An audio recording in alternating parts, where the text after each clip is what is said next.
And we're back. And it seems to be a slow morning for everybody, but that's okay. That makes us human.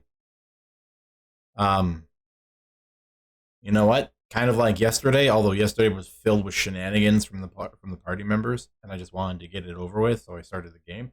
Today is the opposite. I'm just a little. We're all a little down and a little slow. So why doesn't someone just tell me what happened last week so we can revel in the joy that was D&D?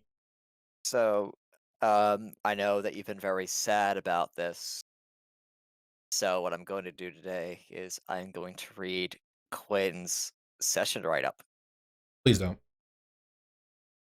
That's not. It's not succinct at all. Like, I mean, it is, but like that's still long. I like Listen, I like condensed recap, like for verbal things. okay. I mean, if someone was going to sit here for 10 minutes learning about what happened last game, they could just go watch the VOD. You know? We know that. Hmm. Hmm. Hmm. Okay. Well, you know what? Hmm. Then I'll sum it up my way. You were Oh. warned. Oh, So, we uh well. we met Smiles, and he was all smiles, and we talked to him for a little bit. And then after we got acquainted with him, we also uh, got somewhat acquainted with the name Nobody. We haven't met, and he's the opposite. He's not social. He lives in a closet, probably. I don't know. Uh, doesn't like people. Or cake. So, or cake. Yeah, that didn't come up, but it's come up in other campaigns. Ah, well, can't meet someone if they don't have a body. Anyway, Hmm. so we then made our way to Candace, where we informed her of what happened with the stuff pertaining to our dead dwarven friend, who is just Kor's dead dwarven friend, and we left to take a carriage to the second district, and we made our way to a temple, um, which Roll20 is not letting me in the room. I hate everything. Uh, where we found that there was a huge line outside, and there was two gatekeepers at the temple door, clergy of this temple of the mother. One of their names was Braun, the other was Peleus, and Braun looked like they were having a really rough time, but were trying to do their best to hide it. And then we made our way into another room inside of this temple to talk to the orphan counselor, the man who counsels orphans. I guess I don't know. And he's a Goliath, and he knows nothing about chorus trauma, as we have demonstrated. He So knows lots all of about it crying now. happened. I'm gonna say we fixed that.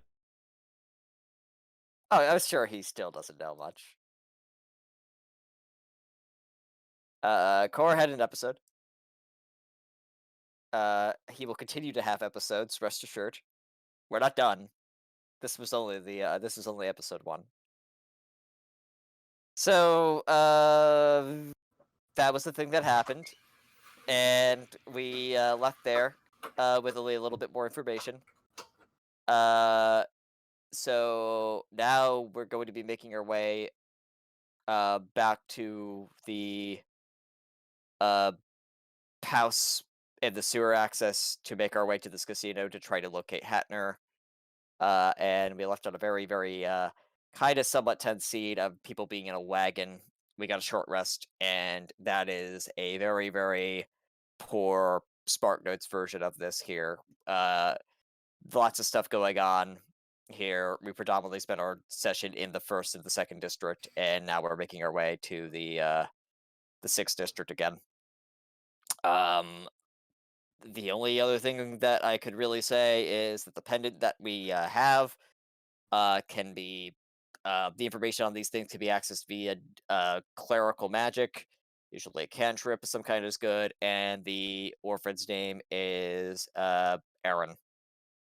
who was talented and could have possibly been an architect in their future, if they get a future. Mm-hmm. Um, Big I if. guess that is, yeah. If I guess that's where we kind of leave that off on, Mm-hmm. with my as short and summed up as possible thing. It was pretty I would concise. just like to. I'd like to say, while I was making my coffee, I was listening to the recap, and I misheard you and almost spat on my coffee because I thought you said the Council of Orphans. The Council of Orphans. Hmm. I'm just gonna take a note on that real quick. Write that Council down. Write of that down. Orphan. Formed after episode 3, The Survivors. It's just a messed up Neverland from the Peter Pan mythos. You Council know. of Orphans. This is literally just the plot of Promise Neverland. Yeah. Oh yeah. Oh shoot, you're right. Okay, well then. Let me do Okay. something in the meanwhile, In the meanwhile. because we had an opportunity, and I want to be able to do this. Okay. What Go you gonna away. do? Who says it up? On Candace. Okay.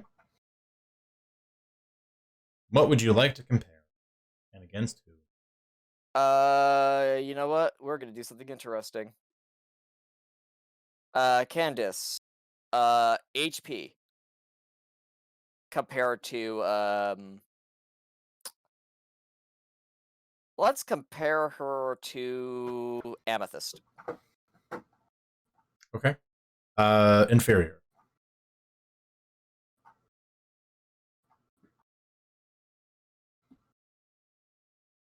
Okay.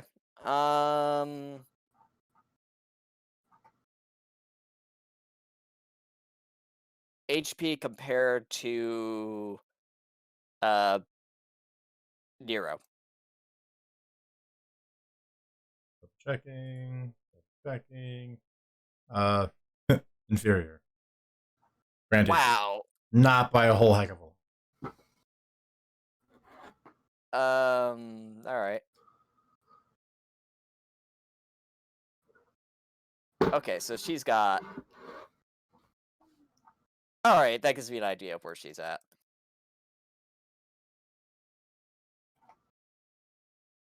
She's about as hardy as Nero. Got it. Pretty nearly. Again, not quite. I'll Yeah, just I tell you don't know straight how- up. She's somewhere in the 40s. Okay. I guess I get that because I'm spending both of those on that. Mm-hmm. You did. Okay. Granted, you have more than 1 minute. If you'd really like to very prominently stare at Candace the entire carriage ride. Not more than 5 minutes. You know, to a thief, being stared at for 1 minute is too long. But you know, just let me know what you want to do. And Let's make this a little bit more interesting. Let's compare some things to himself. Ooh. Okay.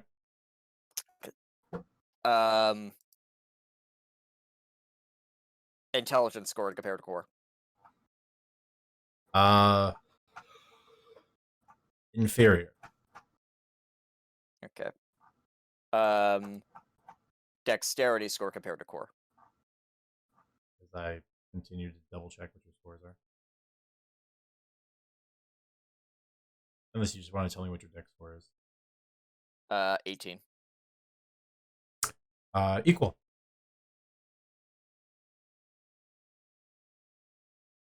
Okay.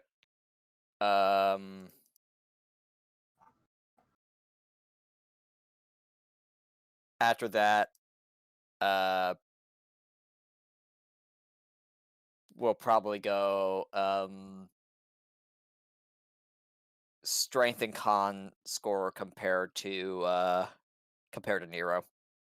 Okay. Like you maybe could have picked a better comparison. Doesn't give you a great idea because both compared to Nero are inferior.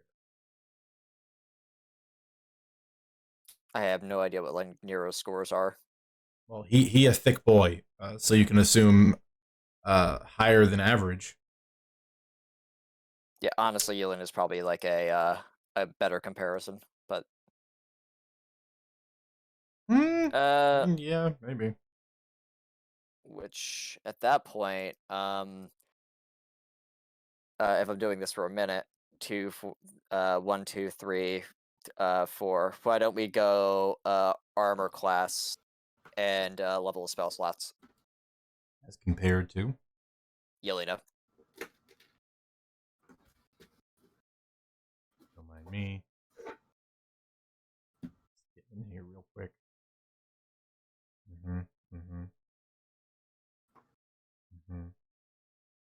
Yelena, what is your AC? 17. Okay. Ooh, we're matching. Both are inferior.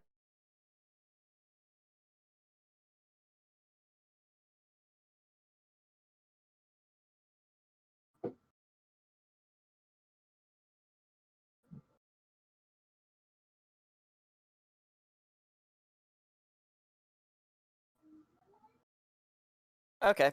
And the last thing I'm going to do then. We'll compare level spell slots compared to myself.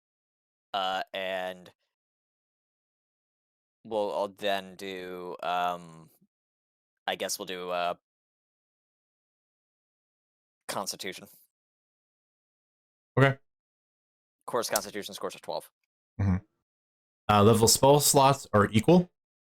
And her Constitution score is superior. Okay.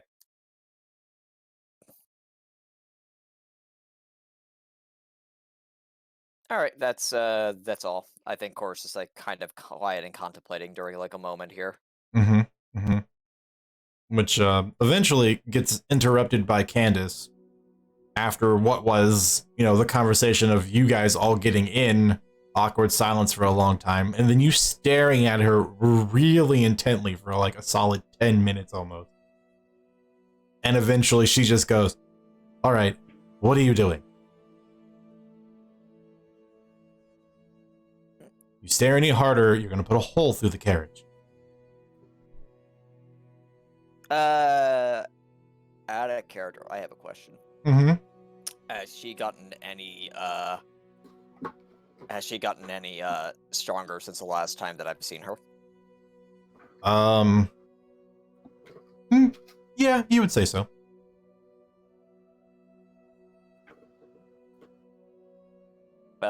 Cora says very quietly, or not very quietly. Sorry, getting into the groove of this. Picking up. Just running a few thoughts through my head.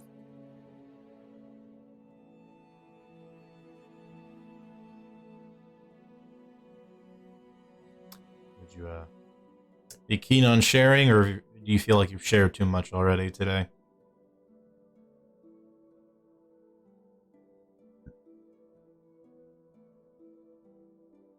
If I had to take a guess, I'd say that you picked up a thing or two since the last time I've seen you. You wouldn't be wrong. I keep busy. Don't look it. That I keep busy. Yeah, don't we all? Except one of us is moving forward.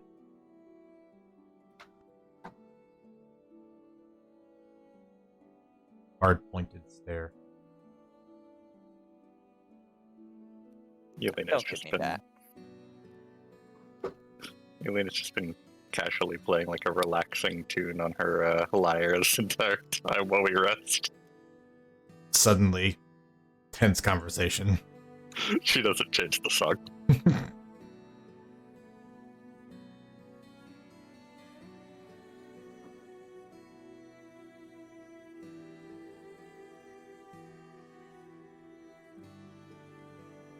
Core just says, "Don't give me that." What? Merely saying what everyone's observed so far. And I can only invite you so many times to come and join and be part of the family, so that way you can actually make use of your talents. I But don't here we are. want to be. I don't want to be part of them. Not since, you know.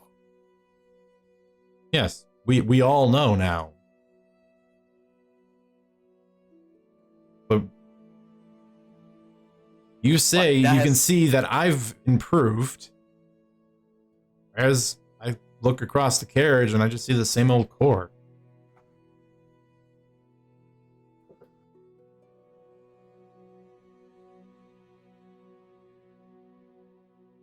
Claire ain't got nothing to do with whether or not I want to join the family or not. That has everything to do with me, someone else, and their so-called reputation. Hmm. So what? I win that lottery of getting a knife in my back, and I'm expected to be told that that just doesn't happen. At least not in the family. Well, You're gonna get a knife. I'm gonna put it in your stomach so you can see who did it. well, maybe if I hear that something comes about that,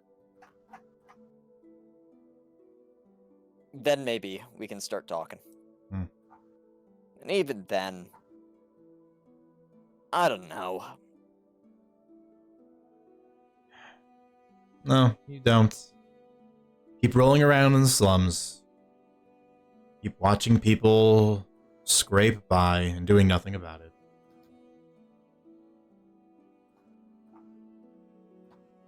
Because I'm sure that the Oathsworn take care of everything, right? They certainly do more than a lot of others. We've certainly liberated quite a lot of money from very wealthy, very corrupt, very vile individuals and have spread it out in the slums. Out of character, Mhm. Dyer. Yeah. Did we ever give this this person a name? I don't know if we Pertaining did. to our we should probably do that now.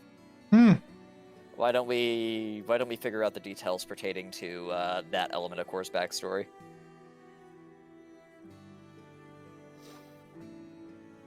Since it's coming up now. Yep. Okay.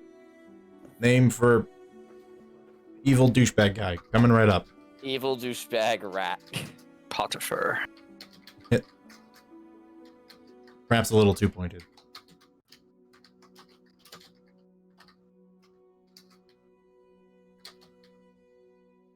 You want a first and last name or just a first name for now? Probably a first and last name. Probably also need a race. All right. Generating.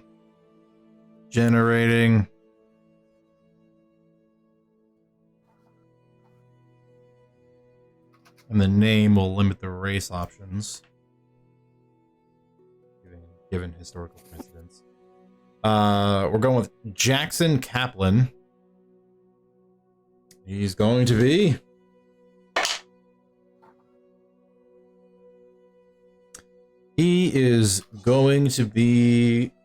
secondary dice.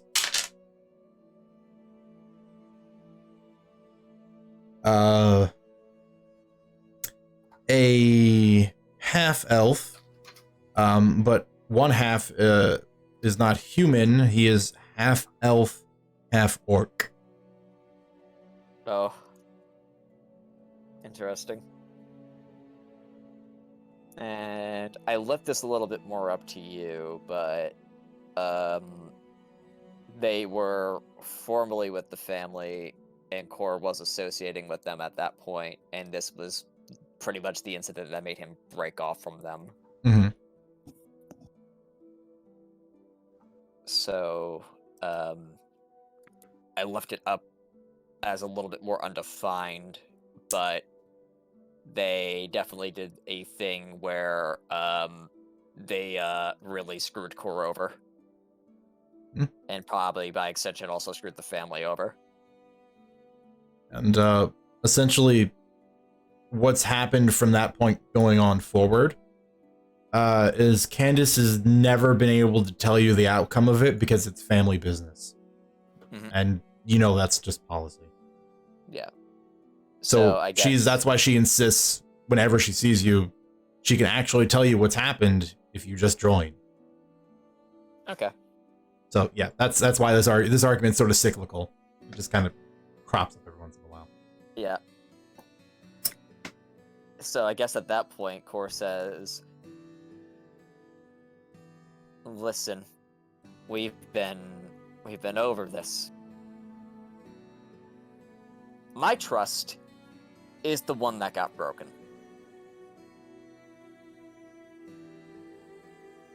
And I'm supposed to just blindly throw my lot in again?"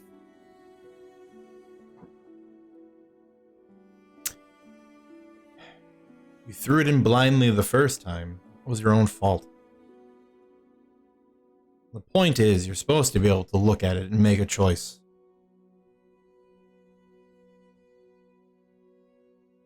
But I wouldn't keep asking you if I didn't think you would do well, or if you wouldn't do well. Or if I didn't think you needed family, or people you could rely on. Because that doesn't constantly keep coming up. And she looks to everyone else in the carriage.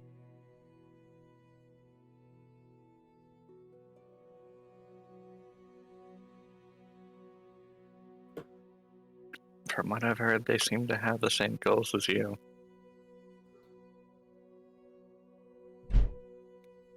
You like to complain that nobody's doing anything, but I don't see you helping out the organizations that are trying to do something.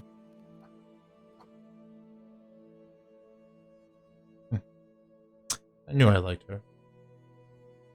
Well, she's only here because I'm dragging her along with it.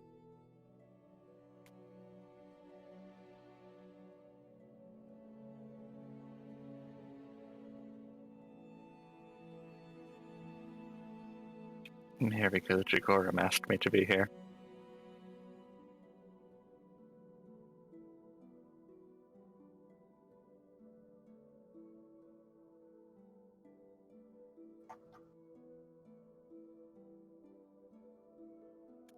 You're not the one dragging any of us along, Core.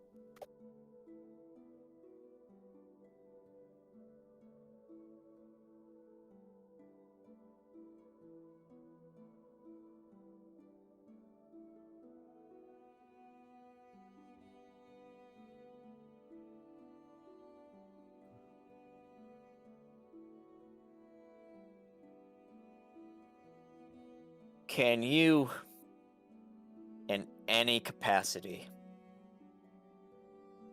call me a friend?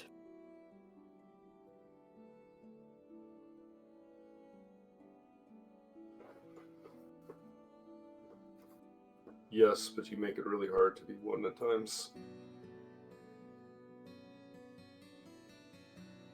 We fought side by side against things that would kill us. I don't do that with just anybody. I also don't use my magic to just heal anybody.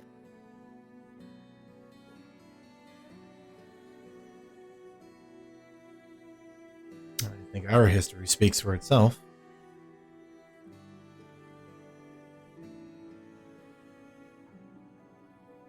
And honestly, Core, you're one of maybe 5 friends I have. Like, I actually have. So, Not too keen on letting that go.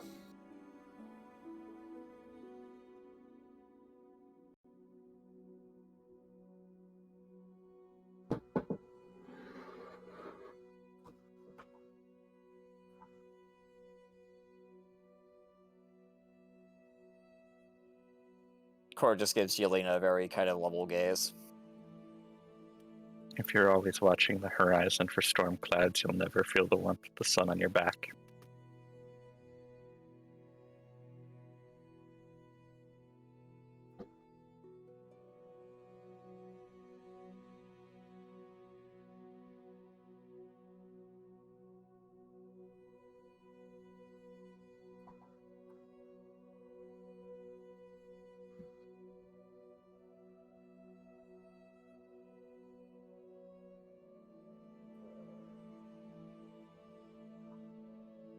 Tell you what.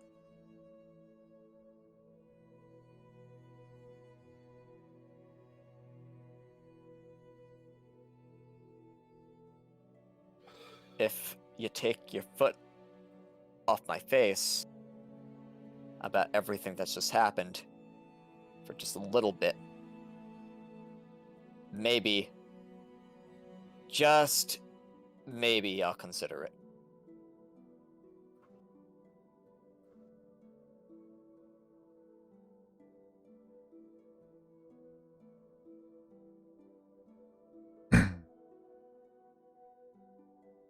And at that, Candace just sort of settles into her seat and begins staring out the window of the carriage. Doesn't say anything more. Yelena just focuses back on her small performance.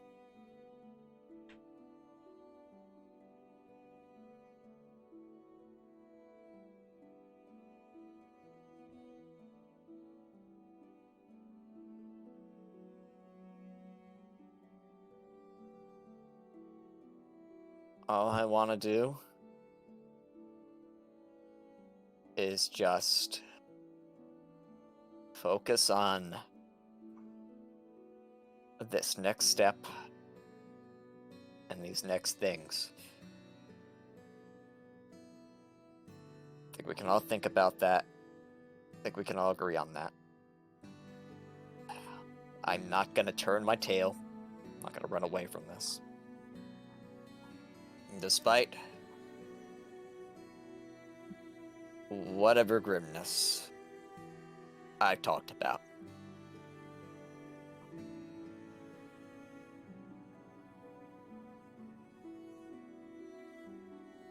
And that's all.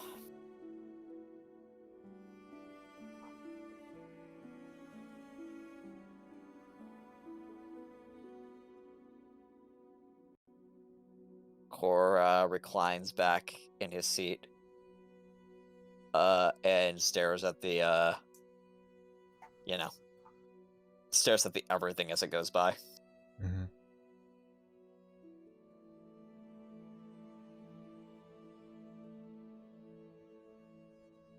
And with no further comments left to be said, carriage trundles along on the trader's trek, heading to the 9th district, where, upon crossing the threshold from the wall from the 10th to the 9th, the experience in this district is unlike any other. You immediately hear the raucous sound of music being played, people shouting and just enjoying themselves. There are performers walking up and down the streets, fire breathers, acrobats, musicians, you name it, you can find it. All of the buildings are highly decorated, and several of them parody different, very stylized cultures from around the world. If you will, as I noted in the document, this district is, if you were to cross Willy Wonka's chocolate factory in Las Vegas into one. It is eclectic and full of frenetic energy, and with people here seeking the thrill of succeeding on that one big gamble. And underneath it, for a lot of you, you can recognize the individuals that are just doing jobs to make a living. The carriage comes to a halt. The driver politely steps down and opens up the door for all of you to step out. And standing on the wide sidewalk of the trader's track, you are just immediately assailed by the very lively atmosphere.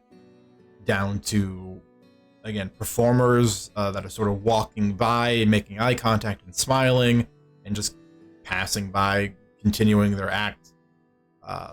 You hear people calling for sales of cigarettes, of coffee, of fried goods, and there just seems to be this never-ending influx of just noise and influence.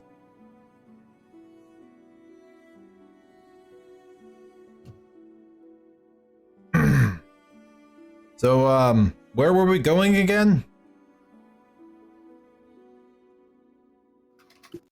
Well, the entrance we know of leads through the sewers. All right, well, that I can handle. I believe it was built into some back room of one of the casinos, so we should probably head that direction. That way we're not just trudging through the entirety of the sewers.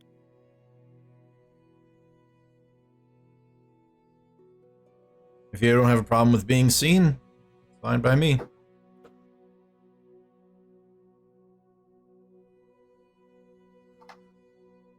And Candace will prop up her hood.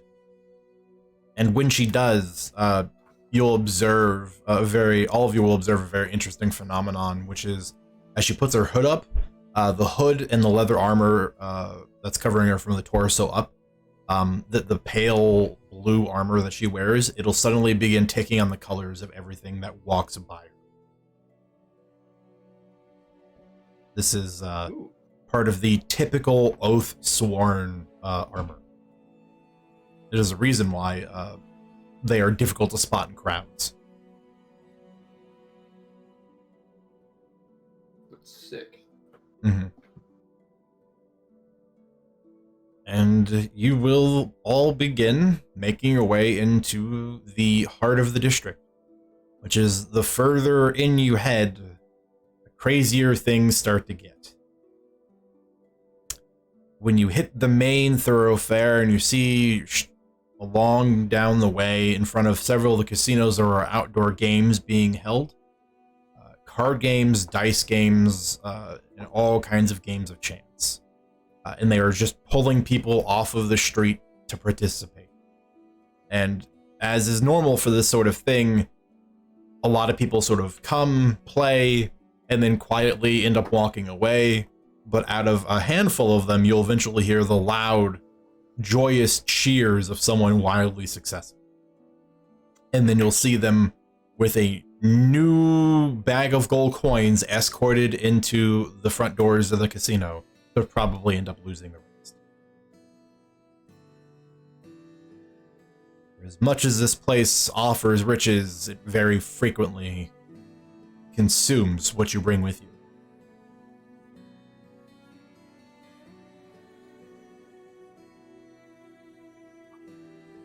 Candace will lead you for a distance into the 9th district, doing her best to just sort of steer clear of the hookmen, or the individuals that are responsible for grabbing people into the games in front of the casinos, and eventually leading you down a long alley that cuts between two of them, one of which carries with it a heavy druidic theme, and the other of which seems to be very dwarfish. Large walls, gilded, decorated in gemstones. Very, very, very gaudy. She'll lead you down an alley between the two of them, where there's a very sharp right hook and then just a manhole cover in this small little alcove. I gotta ask something. Yep. In character. Okay.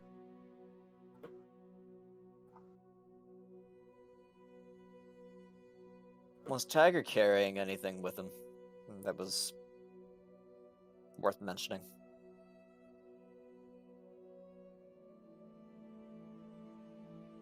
We didn't recover anything off of him. No, personal effects. No, nothing within the profession. Cor says as he, you know, makes a little bit of a motion tugging on, maybe his own cloak. Mhm.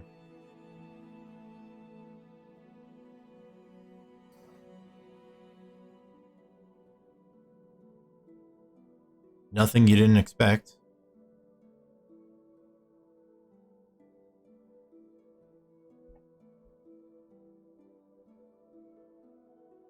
Nothing worth talking about. You're very positive on that, right? I am positive I can't talk about it. Of course you can't.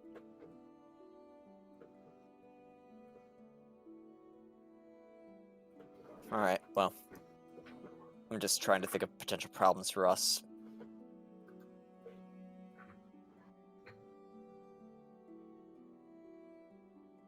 Well, they're not a problem right now. Not yet.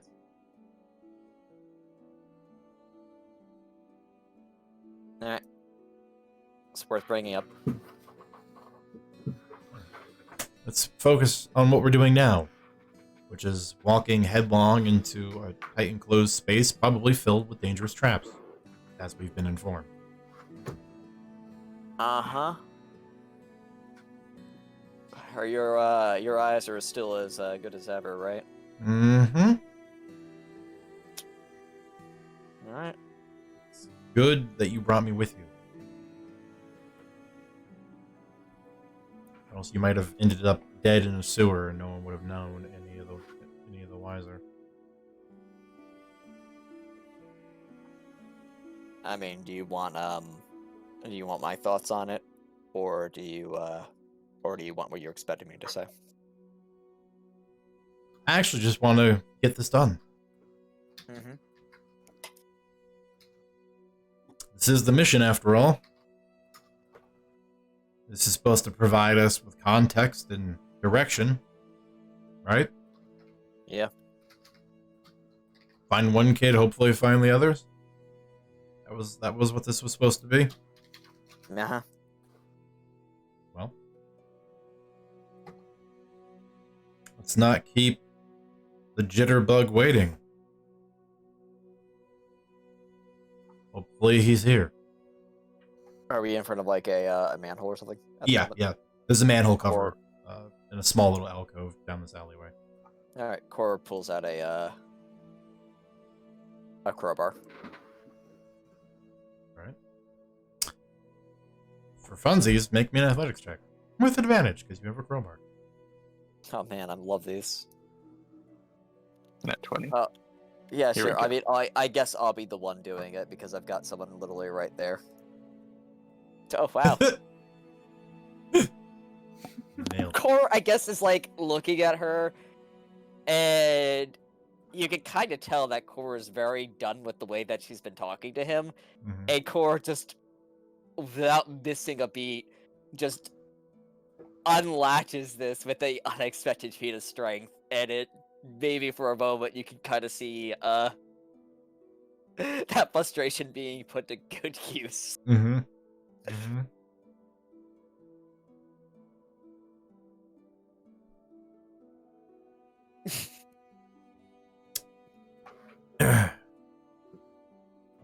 Anyone else here have any sharp eyes to help me make sure we can clear everything we're about to go through?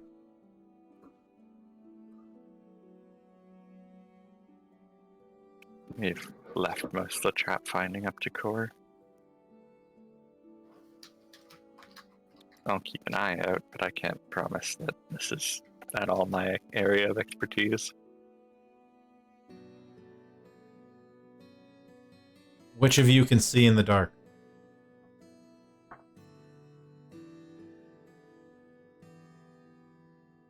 Yulita just kind of for like just a moment, unsheathes one of her scimitars to show the flame.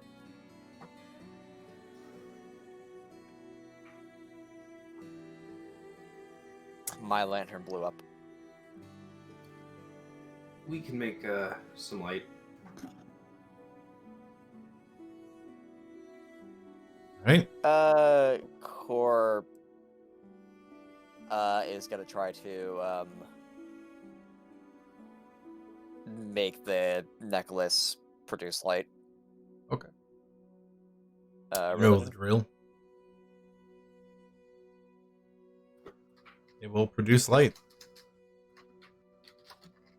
Core says the word with vigor and determination.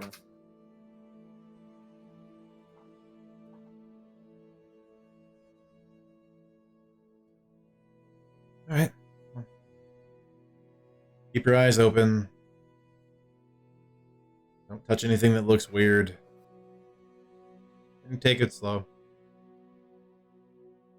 If you feel something pulling on yourself, freeze. Either a tripwire or a spider's web. Either can be dangerous in the sewers here.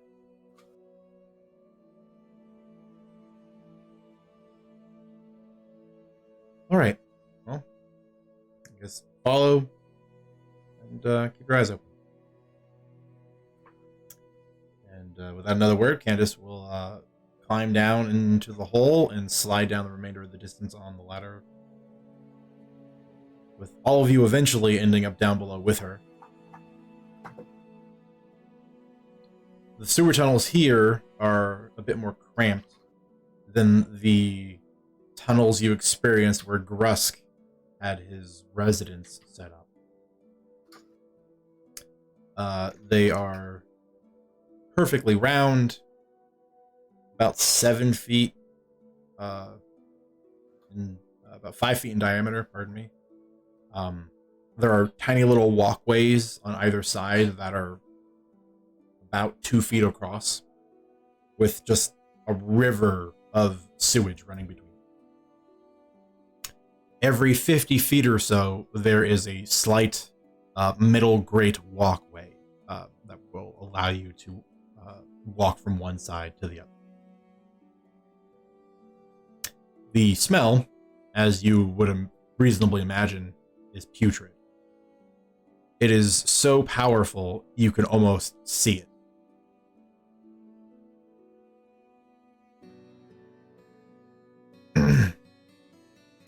At that juncture, it's when Candace turns around to look at all of you that you see she has part of her armor adornment that she's pulled up over her face, and she only has eyes revealed at this point. Yet another embellishment of the Oathsworn.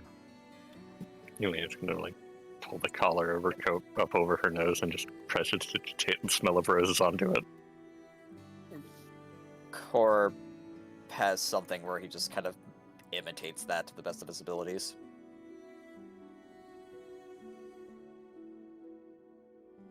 Mostly just to keep whatever gunk it is, like, out of his mouth and ear and nose. Mm-hmm. I think Estella would actually take that newly purchased flower crown and work it down over her neck, just so she has a little bit of a personal air freshener to deal with it. Which, let's be honest, it only works like 50% of the way. For anyone that's ever just tried to spray air freshener over grody bathroom smell, you know, it's all it does is mix in flowers to everything else, and it's not nice. But I suppose it's better than nothing. Yeah, pretty terrible. Well, you will begin the slow, meandering trek through the sewers beneath the 9th District, away from all of the fun.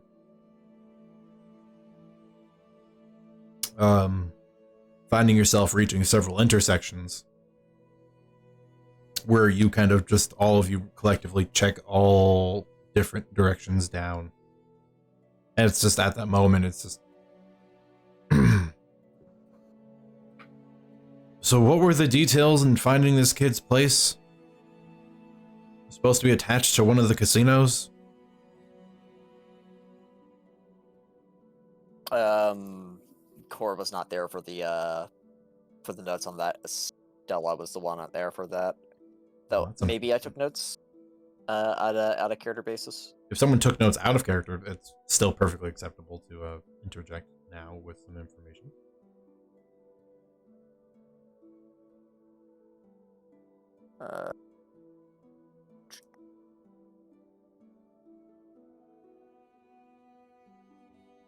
The only thing that I have put was 9th District Casino tunnel access through the sewers.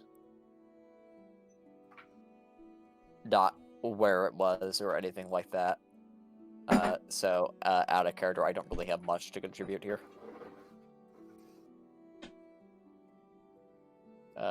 Anybody else may feel free to say something on this. I think I deliberately took less notes because I wasn't there on the scene. Mm-hmm.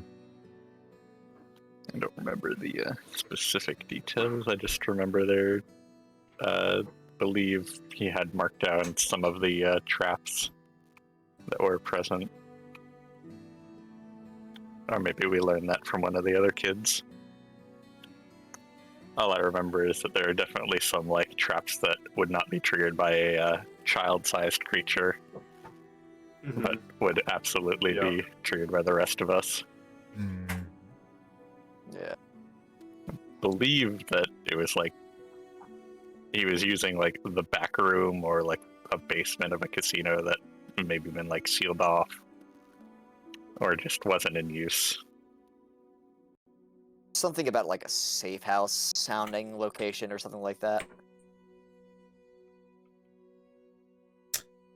Okay. That's all I've got. We're going to take a bit of a leap, and we're going to assume Stella has a bit more specific information, which was most importantly, the name of the casino, which was the Elysian. And that, yes, in much more generic terms, there was just a room that was attached to the Elysian that the kids used to access through the sewer. So that gives you a head. Fortunately, you did bring an NPC with you who is very comfortable in the sewers, given their profession and affiliation. So they can easily guide you to the small network of tunnels beneath the Elysian, where you will find several ladders that lead upwards into the establishment. However, you're looking for a very specific ladder. So, I would like 2 characters, and you can volunteer Candace if you'd like to make investigation checks to try to find which is the right one to use. Core would like to make an investigation check. I thought he might. Are the ones that are not rolling able to help with giving advantage, or is it 2 straight rolls? You could instead help if you like. I think Yelena would be more useful just helping somebody.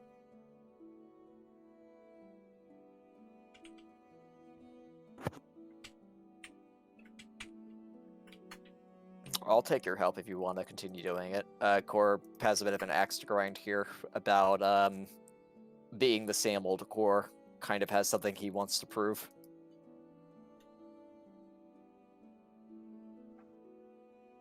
Well, then it sounds like Core with advantage. Alright. Here we go. See how reliable your talent is. My reliable talent is very reliable, apparently. Pretty reliable. I have put a point into wisdom and intelligence for this level. For anybody who is curious, since we just leveled. Smart boy. So, yeah, we decided to shore up our odd stats here. Also, with the hope that maybe we will stop failing wisdom saves. No one likes to fail wisdom save. Every single time we hear the cleric beast, Core just goes, "Oh no." I mean, at like rogue level 14, you get proficiency in those, so that's nice. Or maybe it's Anyway. 11. It's somewhere up there. Slippery Mind is a way off. It's a very long ways off. Yeah. That's a conversation for another day. Okay. Well, with Candace's expert ability to guide you through the sewers, finding the appropriate area to be located in Core, it is your keen observational abilities that when you begin checking all the various entry points into the Elysian, you find that one of the ladders that appears to be in significantly less use than others, but also tied around a very low rung of the ladder, which is more or less eye height for you, but would be out of sight for everyone else, is a small little blue thread tied into a bow.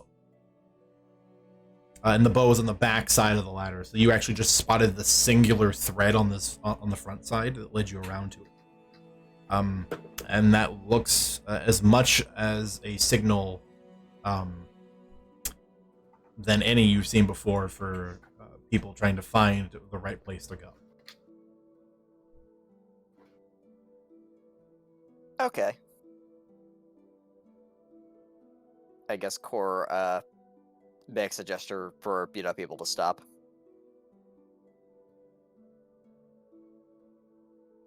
Also, with your 22, just to follow up real quickly, you would, after a moment, also be relatively certain that the ladder and the access point up therefrom are not booby-trapped.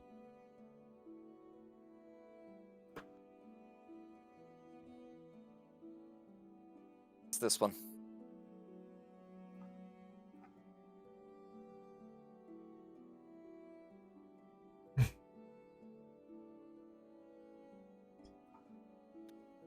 Core gestures to the ribbon and the bow around it. So, who's going to be the brave soul that climbs up first? Not even missing a beat, Core just goes. Probably honestly does it before she even says anything. Alright. Core ascends. Any particular order anyone would like to follow? Gillian will go up after Core.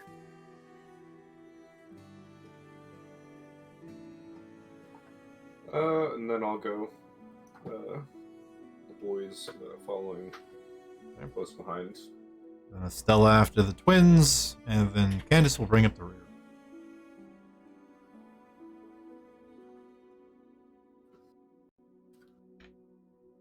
Okay, Core, you reach the top. Unlike the entrance that you came in from the outside, this is not a heavy iron-bound lid that has to be pried free. It is instead a handle, and it's a twist and turn handle mechanism, which is more typical for access into buildings for the sake of ease, given that they are usually used more frequently than the street side hatches. So you can reach up, grab onto this bar of a handle, and then twist and then push. And after a moment, you just sort of hear the click, twist, and then you kind of have to push against the seal. But once it sort of pops, it'll swing open into a dimly lit interior. Okay. Add a character. I'm also going to bring this up right now. The dogs. I don't think there's any way they're coming with us in the sewers. So where the heck are the dogs? That's up to Cider. Because you're right. There's pretty much no way for them to reasonably navigate the sewers. So where did you leave them? These dogs. Oh man. Yeah. We left them outside the sewers. Just tie them up in the alleyway. Yeah. Give them $20 and let them hit the casino. They come back with $200. How'd they manage that? By being good boys. Where did they get dollars? I don't know, the casino bucks. What is this paper? It's worthless. Paper money? Who has ever heard of such a thing? Okay, so you just left him in the alley? Mm-hmm. Secured to something? Yeah. Okay. Next available chance, I'm gonna have to just leave them back at One where they second, live. I gotta take a phone call real quick. It's from my dentist. Oh, dentist phone calls are important. You should always take them. Because we don't play about tooth health here. Yeah. Low key. I had some really bad hygiene problems with my teeth when I was in my early 20s. I had a bunch of teeth ripped out of my mouth later. Don't recommend it to anybody. So, brush your teeth. And really, more importantly, floss. Holy crap. Yes. And also, floss properly. Because even when I did floss when I was younger, I realized I was taught so poorly what flossing meant. It was only when I had my current dentist, but like, okay, so what you do is you take the floss, and then you pretend like you're polishing your teeth with it. And it's like, oh. Okay. I thought you were supposed just to get anything out in the middle real quick. I just did No. a quick pop in and pop out. Okay. That's what I thought. But no, flossing is actually... my wife and I came from the dentist, it feels like forever ago, but it wasn't... I don't even remember what it was. But anyway, she was told that if you could choose between the three things you would do for cleaning your teeth, which is brushing your teeth, flossing, and mouthwash, you could only do one of them. Which one should you do? The dentist said to floss. Really? Which is under the assumption that if you're flossing well, it'll take good care of your teeth. Which is, yeah, like I said, floss and pretend like you're polishing your teeth with the sides of the floss. He said about 10 times. So just do 1, 2, 3, 4, 5, 6, 7, 8, 9, and 10. And then go to the next tooth and do that on the other side. I'm back. Welcome back. We were just talking about tooth hygiene, as inspired by your call. And now you know. Yeah, seriously, I'm low-key convinced my dentist, when I was still living in the States, was actually teaching me improperly, so my teeth would steadily decay, so I'd have to come see him more. I'm wholeheartedly convinced of that. Anyway, conspiracy theories aside. Okay, there we go. They were... I missed something because my Discord froze on me briefly. Dentists. Anyway. Some are evil, some are not. Agreed. Anyway. You were at the top of a ladder. We're at the top of the ladder and you In a said it was dimly dim. lit room. Alright, Core peeks his head out and takes a look around very carefully, very cautiously. When you peer into the room, aided really only by the light of Yelena's flaming swords from down below, you see what is a long hallway. Running along it on the left side are a bit over a dozen pipes or so. And then just barely outlined down the hall is another door.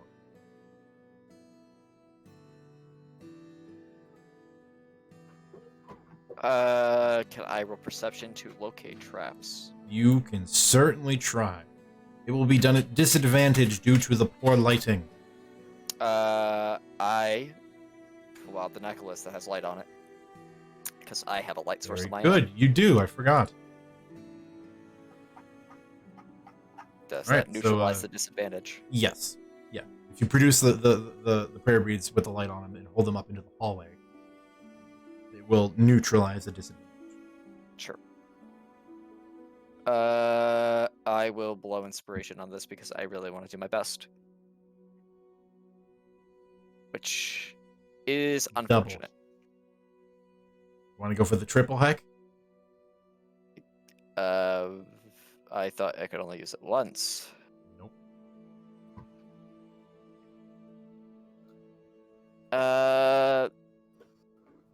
This is whether or not if you deem it really necessary to just go, well, I guess let me use all my inspiration points on this one roll. I had players do that a bunch yesterday. The only thing I'm going to say that Core is going to do, and it's, you can tell me whatever comes of this. Core is going to pull out a bag. Okay. It's full of sand. Okay. Sandbag. He's going to take a handful and he's going to scatter it in front of him. Okay. Just see if it actually sticks or clings to anything here. Anything that might, indicate that there's something there. You've revealed several crisscrossing laser beams. No. I don't know if that gives any extra help here or what, but The sand doesn't reveal anything. Core is going to very carefully make his way up to where he threw that, Okay. keeping low to the ground, trying to just make sure, okay, if there's a tripwire or something here, I don't want to trigger it.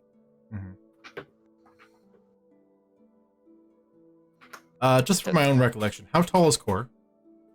Core? Mm-hmm. Core is 2'9". Okay. And with 39 pounds. with addition of his hat, how tall is it? Uh, Because he's got a fancy hat. with the addition of his hat, it probably adds I don't know,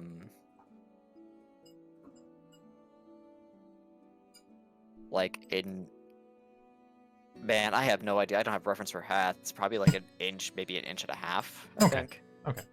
Well, I mean, because sometimes some hats can be kind of fancy and they could be 6 inches, or maybe they're this might not be the course with Core, but a really huge feather, in which case the clearances for various heights are slightly different.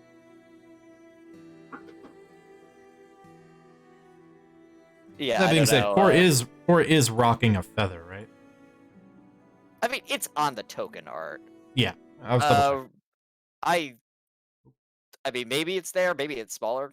I didn't really think about that too hard. I think it adds character though. I mean, it was given to him by someone important. Yeah. Feathers on but- hats are just cooler. Yeah, it's probably honestly, it's probably a smaller one, if only because I can only imagine that he's probably run into this experience of I'm gonna hide down here, and someone's like, "Hey, is that a chicken that's hiding over there?" Why is there a feather sticking up behind that barrel? Yeah, Imagine, something like that. Core- So I imagine that feather is probably smaller, to be honest, or something Mhm. like that. There's definitely a cosmetic there. Yeah. So whatever you say, I mean, Yeah, no, just clarifying. yeah. Um, I think saying the hat adds 2 inches is a fair compromise. well, I mean, this is all right because the point of it being is that Core, as you begin very delicately sneaking in, it is the very subtle sound of just the edge of the feather on the top of your hat dragging against something that catches your attention. Okay. And if you were to turn and regard with your illuminated prayer beads, you would very easily see a tripwire. I'm gonna try to disable it. What could With go wrong? Yelena's help. Yeah. Cor will mention to Yelena. There is one right here, and I think I'm gonna need your help with this. Just do your best to inch out, and we'll take care of this. All right. Just kind of got her head sticking out of the Mhm. sewer. All right. Here comes the giant scythe blade. Scythe blade that cuts the half in half. Mm-hmm. You're now a quarterling. Yikes. All right. But trap disabling, this one in particular is a Thieves' Tools dexterity check. Thieves' dexterity. Okay. That will be at a +6. All right. Is Yelena able to feasibly provide advantage from that position, or is that just wishful thinking? Actually, I think the boys could help. We have a feature. We can use our helped action from a short range, 10 feet. I'm I gonna mean, roll, and yeah. we're gonna just see what happens. I think. I think realistically, well, it doesn't matter. It's all the same. Okay. That's how I feel. There's no point in ever arguing about whether advantage is there or not, because if you're asking about it already, I mean, you got to make the roll, and I always roll a 2 anyway. So I'm just like, okay, well, we've been having this discussion. Let's just see what the base Yeah. roll is anyway, to see if this You're was right. even worth it. Mhm. Well, now we know. Now we know. Yeah, and the good news is, after taking a moment, and following the wire towards the pipes on the left side of the hallway, you find the small jerry-rigged mechanism behind one of the pipes. And after a moment, with a bit of delicate tool work, you manage to disable the tripwire.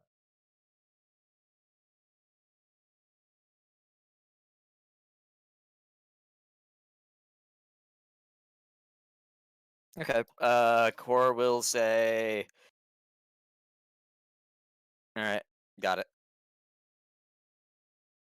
Safe to come up now? I think it is. I got the wire, but that doesn't mean there isn't another one around. Yeah, it's a 10-foot long hallway, for the record. How trapped dense do you think it could be? One every 2 Considering it's feet. Hatner, yeah, every 2 feet. Yelena will make her way up, being careful, but, Core's standing there now, so it should be fine, right? She's kind of like crouching to keep low because she's been warned that there are some traps that definitely would only affect an adult.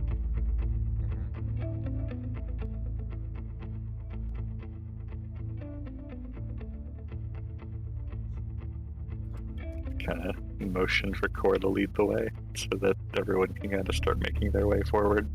Yeah, Core, lead the way. Would you make us a perception or an investigation check? We'll roll investigation. Feel your way around and see if there's any problems to be found. Yeah. I don't know if I'm having any help along the way, but that's the roll. Well, you do have Yelena that is behind you, and is now more actively participating, since they aren't just a head sticking out of a sewer hole in a weird Pennywise rendition. So, leaning on that, you do manage to find yet another tripwire along the way. This one was only about halfway down the hall. Okay. So, yeah, every 2 feet. No, that's 5 feet. We're overestimating him, clearly. It's just what he wants you to do. So you're not ready for the trap per foot of the next section. You get it. But if you would like to attempt to disarm this trap, you know the role. Dexterity-based thief.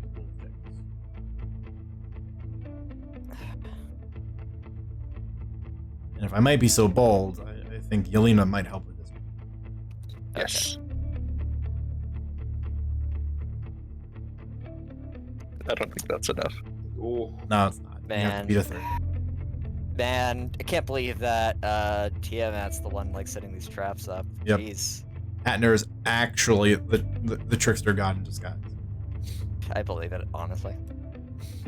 That's why the hags want him so badly. Spoilers.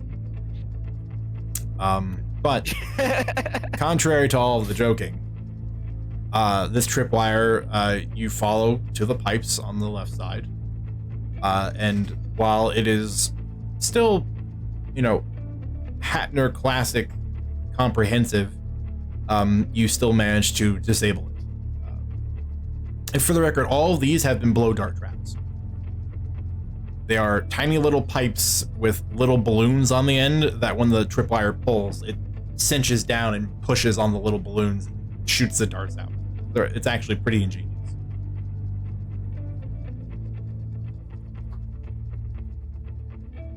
Okay. Core takes care of this, and looks like he's a little, like, once again, just, you could tell that he's very, like, more of this absolute, like, crazy stuff here. Mm-hmm.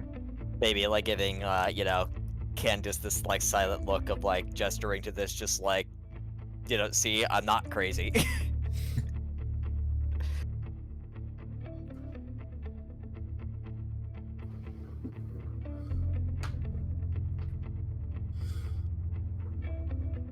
There are 2 doors, right?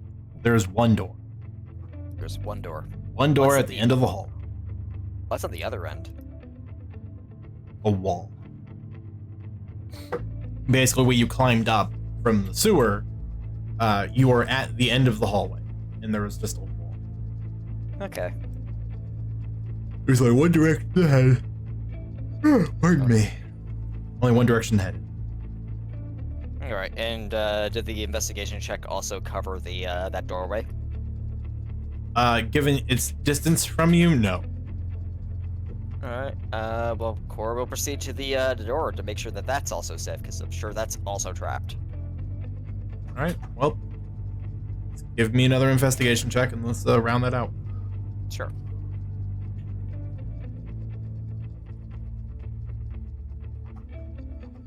If have Yelena helping me out with this, it's a 21. Not too much reason for her not to. Yeah, but Yeah. until Yelena decides to become very antagonistic towards you, I'm going to assume what has been happening would continue to happen. She's got like both of her scimitars out, just like shining firelight on to see if the flicker catches anything. Yeah, instead, it is not Yelena putting a foot to the back of Core's head and pushing him forward into the door. Go check for traps. Go gunk. Come on, Rogue, do the thing.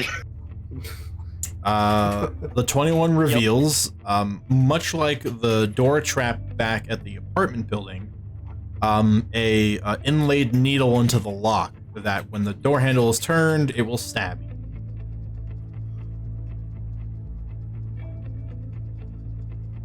Okay. So, that in mind, you can either do one of two things. You can spend the time to disarm it, or you can just inform everybody and they can delicately open the door and make sure no part of their hand will be threatened by jabbing needle. Telling people to delicately open the door is probably the better idea here. Which, since really, let's be honest, it only requires one person to delicately open the door and everyone else just walk through it. Yeah, fine. I'm gonna take a look through my bag real quick. What do I have that's useful here?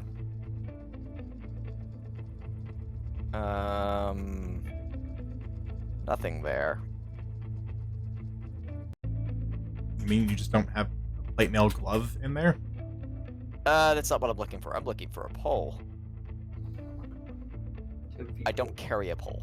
Yeah. I remember why I don't carry a pole, because it's very impractical for a halfling. Because, yeah, I was about to say, because you're small and poles typically aren't. 10-foot pole for the less than 3 foot tall halfling. There is a magic item that could fulfill that need, but you don't have it. Starmite. Hold on. Let me check my robe for you, Core. I think you actually have one. I do have a 10-foot pole. Core, would you like my 10-foot pole? Core is Wait a going second. to like. Nothing. Poorly timed joke. Intended. Cool. Core, as he says, yeah, actually, can you do me a favor? Oh yeah. I just Stand there. I'm going to open this very carefully. When I twist this here, put that pole where the handle is. I'm going to step back a little bit and just gently begin nudging the door forward, because he's wily, and you know what? I don't feel like getting hit in the face by some roundabout thing that's above the doorway, because that's really hard to take care of. Alright. AKA, I want to open the door for a little bit from a distance because this kid is really good at what they're doing, and also I'm trying to learn from last time. A bucket of acid for all the children trying to get here. It's like, oh yeah, Cor, look, it's not just a bucket of acid, it's a bucket of spiders. Acid spiders. Because it's not bad enough for it to be normal spiders. Nope. Alright, but that's the Okay. plan. Alright, so These spiders are carrying 6 tiny guns. so the twins, you're gonna hear the sound of a ripping patch come off of their apron, and from an impossible extra-dimensional space, a 10-foot-long pole is going to be slowly pulled from it. The pole is as long as this hallway. It is. It is. I hope it materializes facing the right direction. Oh no. Yeah, imagine like when you pull off the patch, you have to like start feeding the end of the pole out of the other side of the patch. So you basically do it and just kind of like slowly work its way out. Mm-hmm. But yes, it is a little awkward to wield in this hallway. I'd like to imagine that it goes the wrong way and it just punctures the drywall. And then you just hear from like across the, the drywall hall, just one of the hags going like, "Yeah, They found us! We just had a contractor here last week. And those are the voices of the 3 hags. Thank you for coming. Oh no, there is 3 of them. What are their names? Well, I have to at least keep you guys thinking there's a coven. There could be a 4th. Or there could be 2. You don't know. You'll find out. Or 6. Or 6. Or coven maybe of 1. We're dealing with 2 covens." Oh, that'd be horrifying. Rival gang covens. yeah, you're just in the middle of witch wars. This is the new name of the campaign. No. Anyway, I think we try to open the door. Anyway, yeah, you try to open the door. And with the help of the pole and some, delicate work, you manage to open the mechanism, push the door open, and there is nothing waiting for you on the other side. Just another short hallway with a fork in it. No spoons or knives? No spoons, knives, buckets, micro machines, or anything in the between. Okay. I guess, with Candace being out, I guess Cor and she are going to begin, making sure that the way ahead is fine. Yeah, after what is a dance past everyone and the 10-foot-long pole in the hallway. Mhm. Excuse me. Oh, coming. Hang on. Go. No, I'm going left. You go. No, I'm going left. Fine, I'll go right. No. Yeah. And eventually gets up there.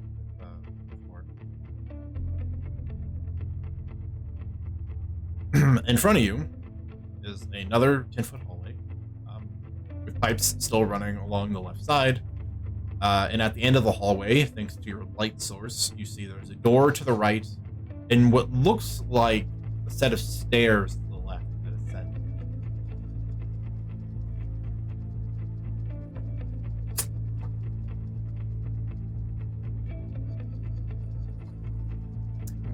Would you like to continue checking for traps? I would. Alright, investigation check. This time, however, Candace is going to roll one since older to the front. Yep. Just chances of success increasing, hopefully. Mm-hmm. Still wanting Yelena to help out with it. Just being thorough.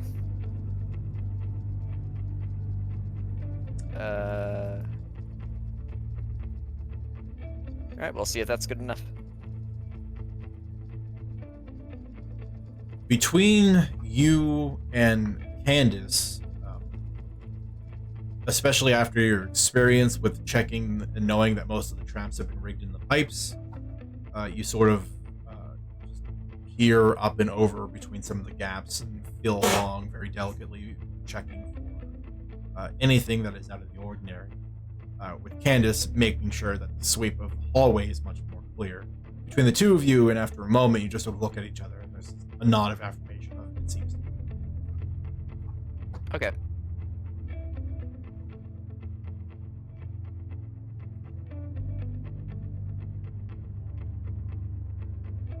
And as you go forward, it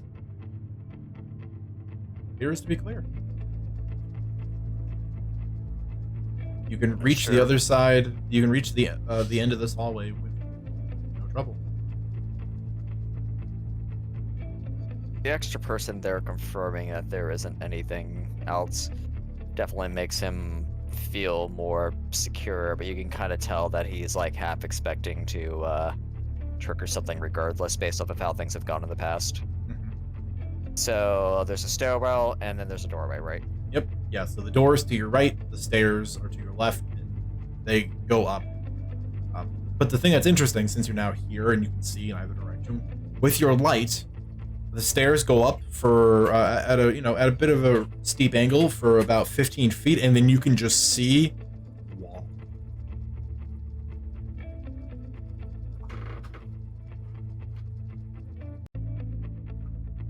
Okay, so there's a wall.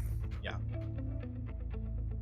And I'm not saying there's a landing and there's another hallway. I'm just saying the stairs lead up to solid wall.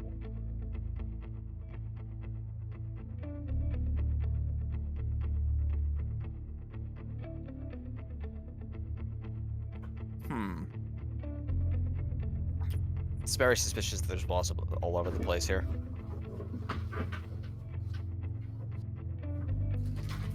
You're kidding. No, I mean like there's just the stairwell just being blocked. But I guess it could make sense. I don't know. Sounds like renovation where they just sealed this place off. Maybe. I would think. Well, in that case, maybe we just make our way down on the first floor here, since we see that, and start, be very, very careful with our search. By all means, head through the door. Haha, it's trap searching still. Get to the door and look. Door check. Door check.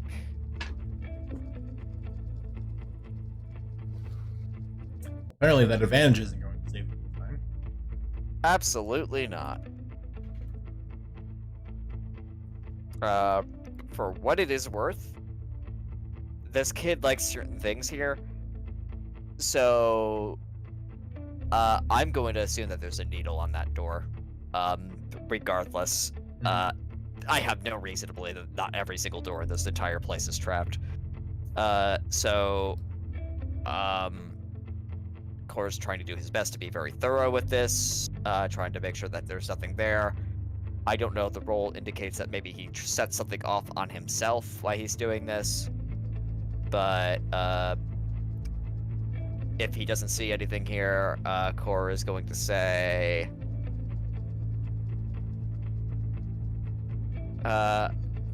suspicious door is looks clear. Doesn't mean something's there. I'll bite the bullet on this. The trick to the door, and because you weren't the only one making an investigation check, you were saved by Candace in your assumption. In that, you're right, the door was trapped. But it wasn't trapped in an identical fashion like the other ones. This one, instead of it being rigged in the lock, was instead replacing with a false face the top screw above the handle. And so the exact method that you would use to step around the other ones is exactly what would get you stabbed this time. Okay. And she, as you're sort of reaching to do the maneuver, Candace grabs your wrist and stops. And then we'll point out the switcheroo. Could have been close. I mean, I've been stuck by one of these before. It wasn't nice. Well, yes. But perhaps he's changed tactics on this place, given that he thinks he's being pursued. Maybe he just decided to dip these in the sewer before putting them in. That's what I would do.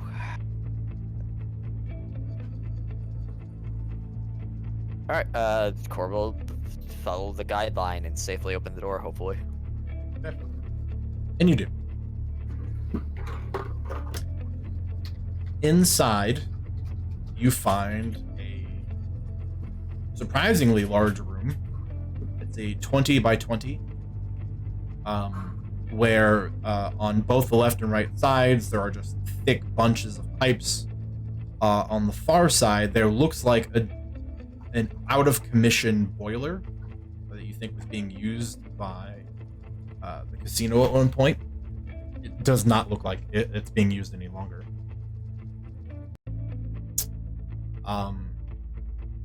And you can very clearly see in the center there are two small tables that are pushed together, but there's just a smattering of papers, small crate that is open, and you can see there are foodstuffs inside. And along the outer edges, running along the pipes, there are like 6 small cots that look like would be used for people to come and stay.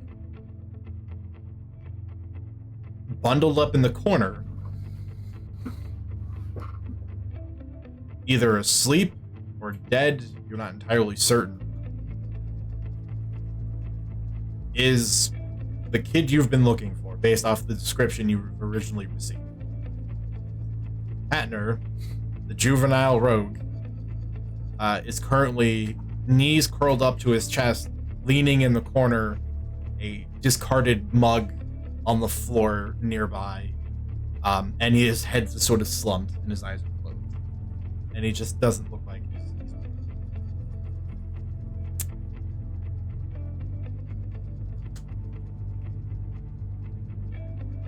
If I were clever, I would somehow try to find out a way to make a dummy of myself. Blow up using a combination of ball bearings, kerosene, and a tripwire with an alchemist flask. That's what I would do. We're gonna get close, and he's gonna be, he's gonna be made of patchwork, and it's gonna be a minor illusion. That's what this is. He's really just captured and repurposed a straw man to mimic him, to attack intruders. I'm gonna make my way over. It's specifically going to basically say like Cor's name, and it's gonna suplex him. Thank you, Yelena, for not being so infinitely scarred by the trap making of this child. It's okay. When he explodes, I'll start being that cautious too. Noted. So yeah, Cor's gonna look at this, narrow his eyes, and he's gonna start approaching. Following in Yelena's way. The two of you will cross over the threshold. Nothing seems untoward or unusual. As you get closer, you begin to catch the hints of coffee in the air. And then as you get closer, just a kind of unpleasant sourness that you think comes from someone who has been sweating a lot. And when you finally close the distance and you get near him, it is obvious he is still breathing. You think he's just fallen asleep, contrary to all of his evidence. And before you appears to be a very, very unconscious hat. Cora looks to Yelena. I'm gonna try to wake him up. And if that doesn't work, I've got a second plan. So, motion forward. Cora will put a hand on him and start giving him like a firm shake. Okay. Just roll me a d20. Sure. Flat old plain d20. Lucky number 13. That's how many d6 of damage you're about to take. He's rolling them right now. I'm rolling them right now. So all of you gather into the room, kind of observing the very plain but survival-heavy influence that this room carries with it. Pots, blankets, little wooden boxes tucked beneath all of them, where you can sort of tell there are sundries, snacks, and things for literally anyone who just needs to come in and get something that they haven't yet. And as you kneel down, well, I guess you don't really have to kneel down in front of Hatner.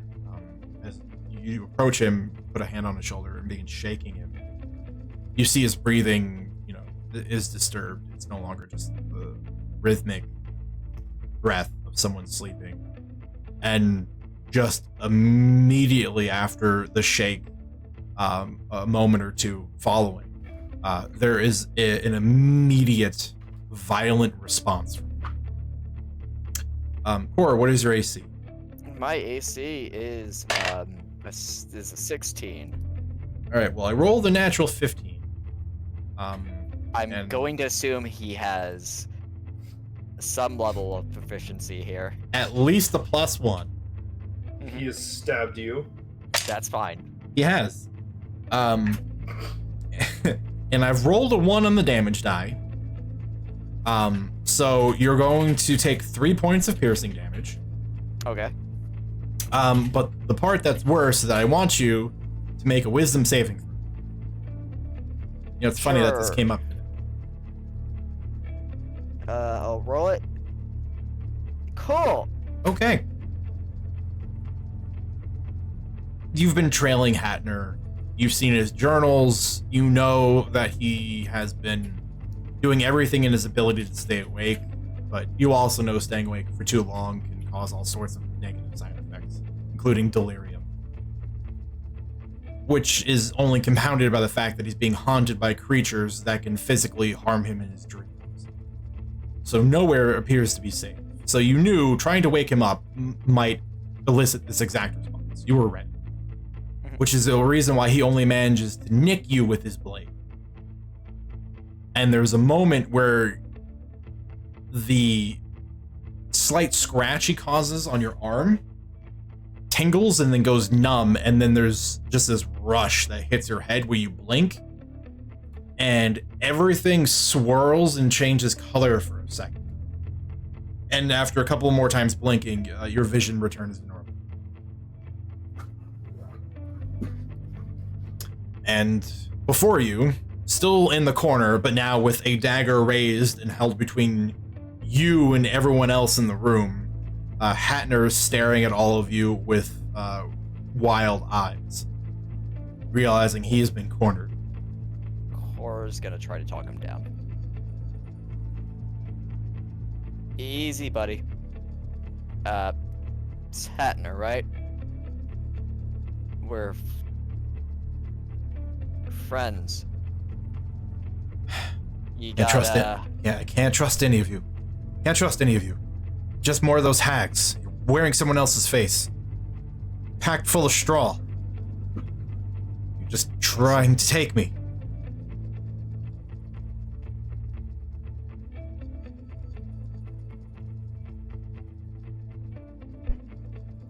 Muriel is really worried about you. So, okay, let me just pose something very easy here. You were asleep there, and there's a bunch of us here right now. If he wanted to take you, we would have taken you already. I'm trying to help you, and I get what's going on. Really, I do. My name's Core.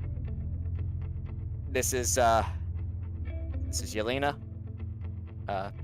This is Candy. This is Haba. This is Nero.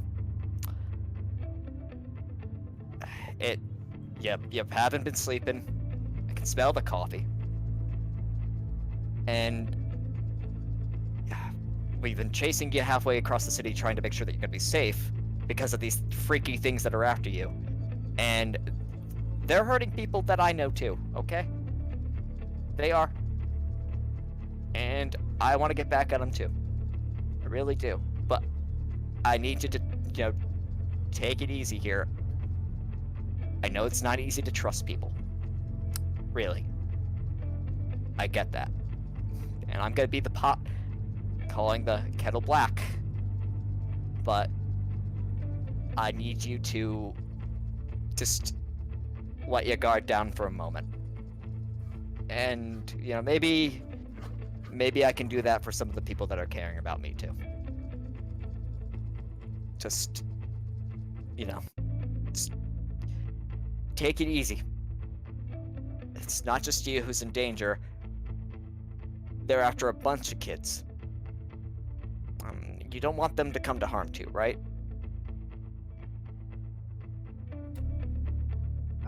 I know they're after other kids, but I've been distracting them. They can't catch me. They don't have enough time to take the others. I'm buying time, keeping them safe. Hex can't get me. They don't have enough time to get the other ones. And by then, I'll be able to figure out a plan to deal with them.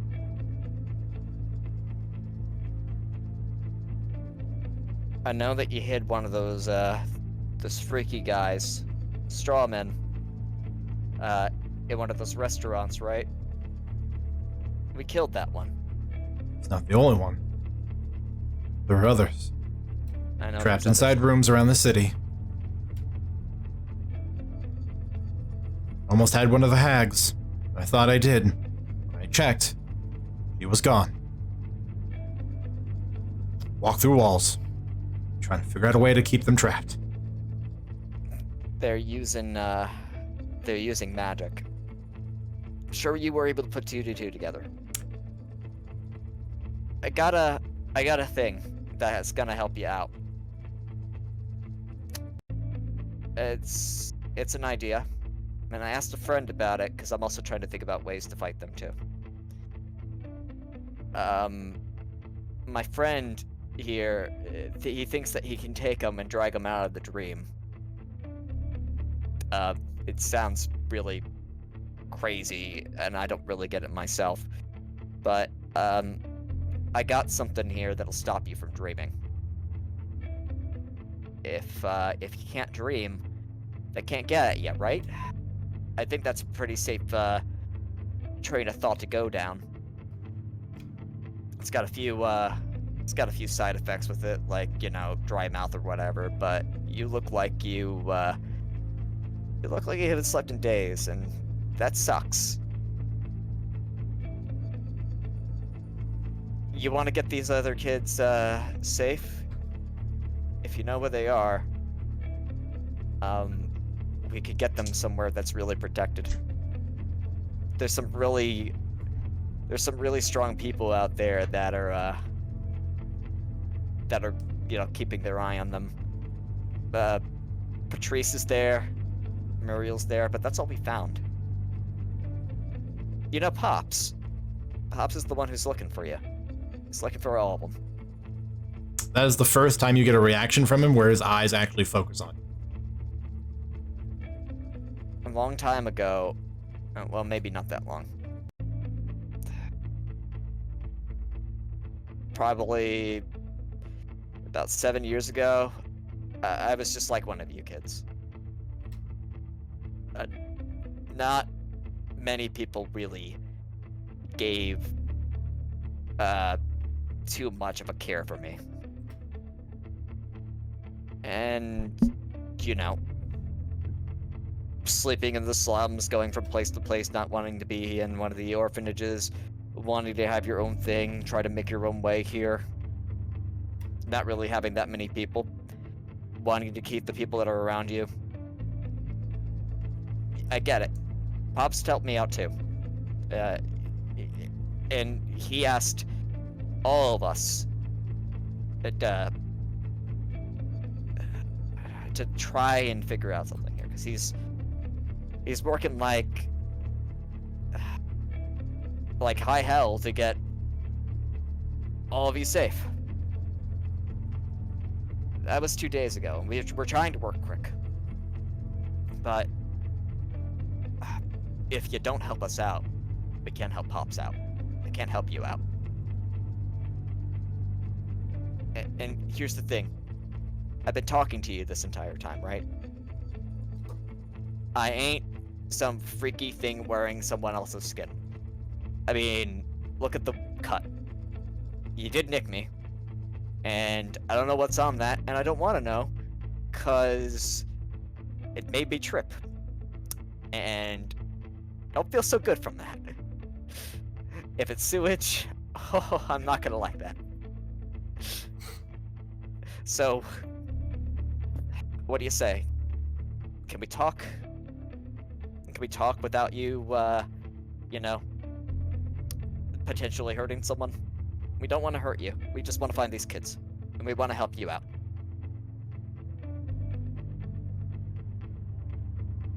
Do you want food?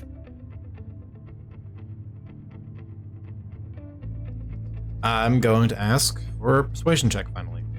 If I mention chicken chips, do I get advantage? Suddenly Estella comes around the corner. Did you say chicken chips?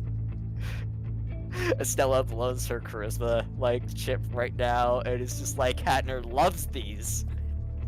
All right, I'll make the roll. Chicken chip empire. There you go. Chicken chip empire. Here we go. Do you like chicken chips? And that's what gets me. That's pretty good. Pretty good. Contrary to all the joking, it's pretty good.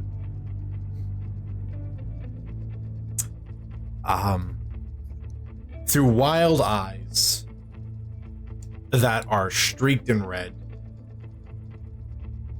the blade still never being lowered between you and everyone else in the room, the eyes occasionally glancing to make contact with yours, there's just a moment where you see that the arm begins to tremble, like holding up just the weight of the knife is too much.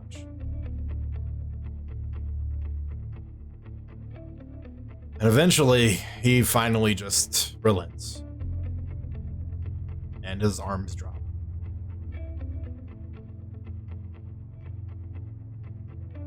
What choice do I have at this point? I'm just too tired. Even if you were one of them, you couldn't stop.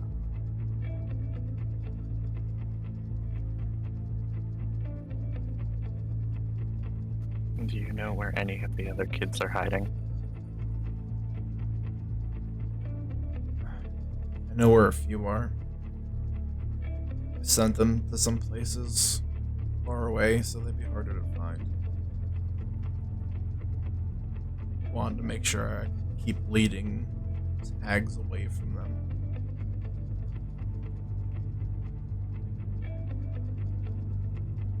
If you let us know where they're hiding, we can go and get them. We can bring them somewhere where they won't be able to get attacked. They're not gonna trust anyone else that shows up. I told them not to.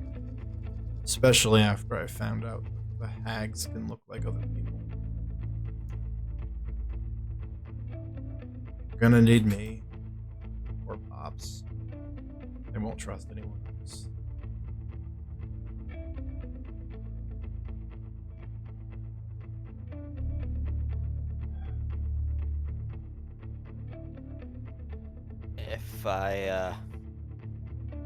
If I was able to get you to quit, I like to think that maybe we got the ability to, you know, talk with some of them.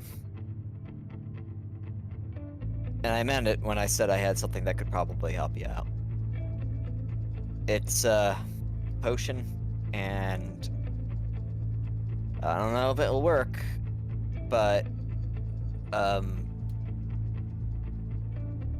have a feeling it probably will, just based off of know, what I've been told.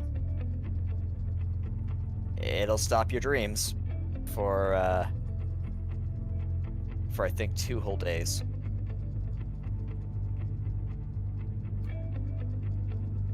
At this point, I don't have any other reason not to try it. Core will give him the potion that I've marked as the potion of the dreamless. And it is, as you reach into your belt pouch for it, and you produce it, and you begin handing it over to him,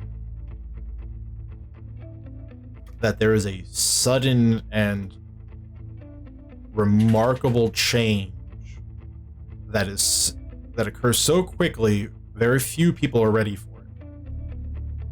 As a pair of arms seem to spring out of existence behind Hatner and wrap them around his torso. Oh no! So, I'm gonna ask everyone to roll initiative real quick. So, clear this up real fast.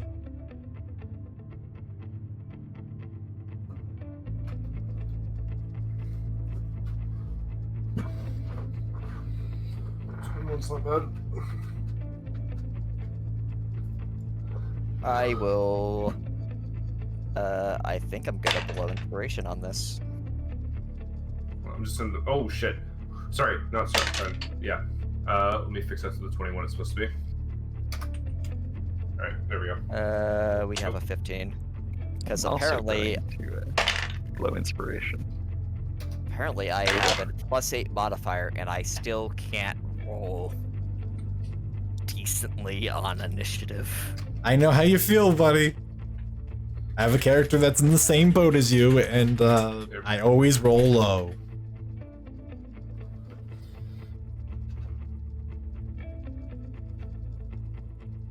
Wow, I mean, apparently Habanero was just like, not on my watch.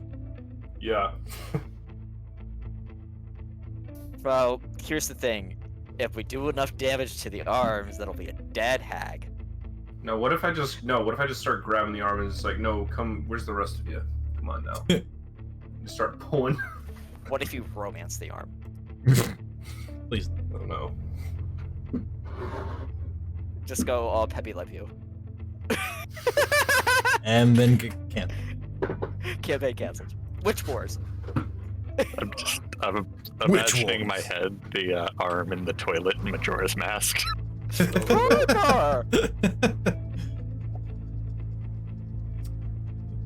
Please enjoy a traditional night hag. The night hags are going to be much more hideous. I was wondering if you had artwork ready for them or whatever. I didn't yet. I've been searching because I really wanna just I want it to hit just right, you know? Yeah. So I've been searching for just the good stuff. And I always forget hags have absurdly good stats. They're scary. Yeah, hags are nuts. Don't ever piss off. I don't see a lot of people use them. It's a shame. They're cool. incredibly versatile. They can do so much stuff. And if they're actually a coven, they're so dangerous. Like I think for like a low like especially for like low level adventures, like they work super well as like kind of like a bigger like long term goal. And so you get to you know, for like the levels like 1 through 10, like yeah. Yeah, we can have a better discussion about hags later. I would love to. Okay. Because yeah, I mean, there's so much good stuff. They make such great villains. I got a lot of thoughts on them, just overall.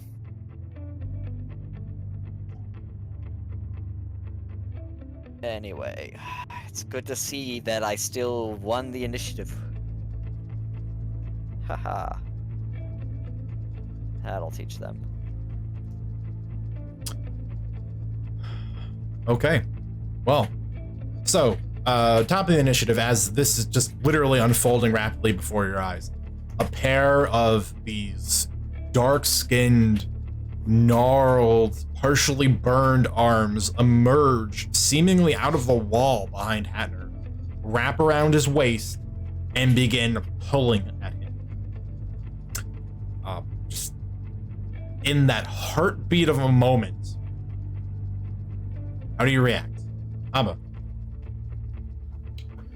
Can Haba go and just like Haba and Nero are gonna both go for an arm separately. Nero's gonna go for the left arm and Haba's gonna go for the right arm, and they're just gonna try and grab and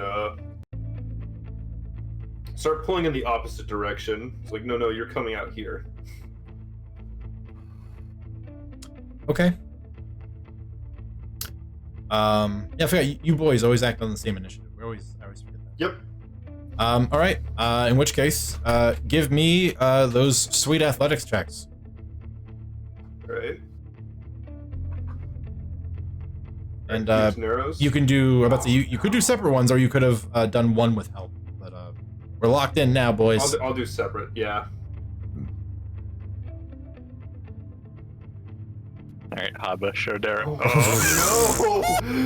Oh no! Haba Do you have any trips inspiration? and pushes him into the wall. Man, that would be really crappy. I hate critical fails. Yeah. I mean, you probably have I your should have just one, gone for the right? attack.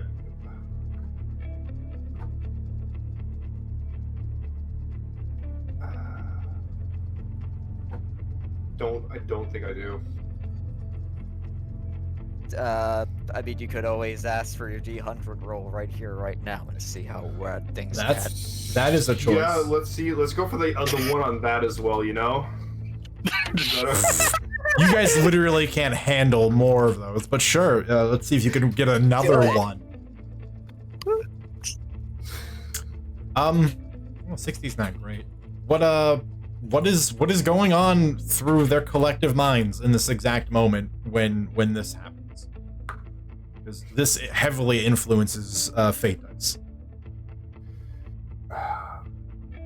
Hava and Nero, like, I guess they start pulling, and like it's an almost immediate realization of like, oh no, this is not something we can actually pull out. Like the it's a lot stronger than they were expecting. It's too powerful. It's too powerful. And I guess maybe a change in tactics is going to be necessary. And it's a lot of just like, I should have just gone for the greatsword from Nero.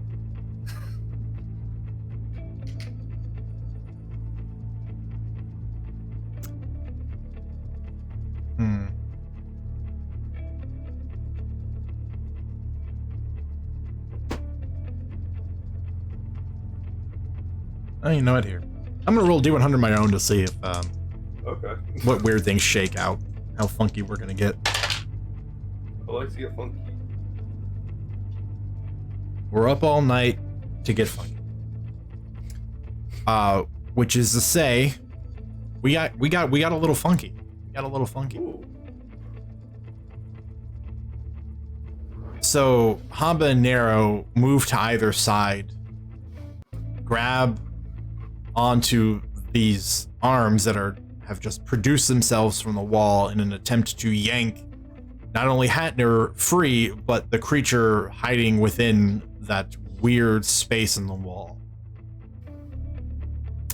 And it very quickly becomes obvious that it is not going to end well. And against everything, they don't want this to unfold like that. And for better or worse, good or bad, that desire reaches out into the casino district. And everything for Haba and Nero freezes. Everyone mid-frame rushing to try to save Hat. And in that moment, everything ceases to move.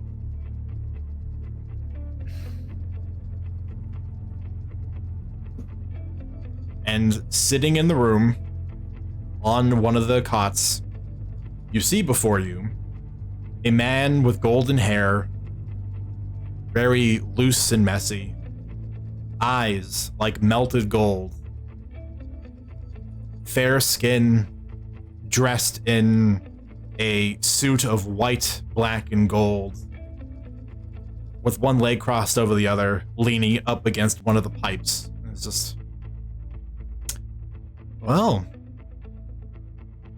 it certainly looks like you've found yourself in quite the predicament.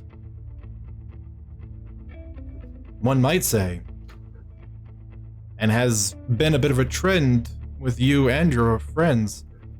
You've hit a spot of bad luck.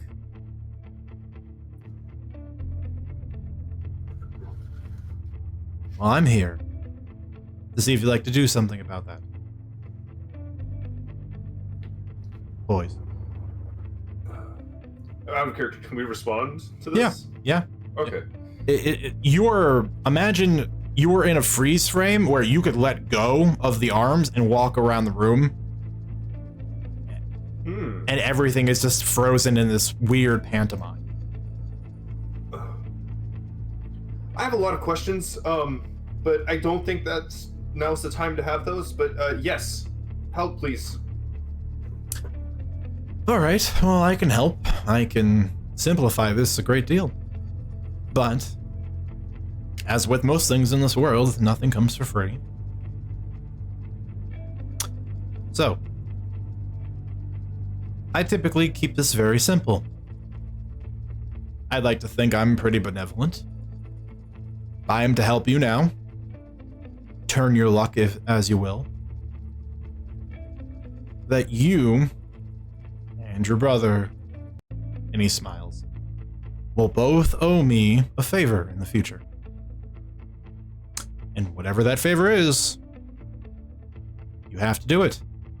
And if you don't, well, let's just say bad luck won't be your only problem.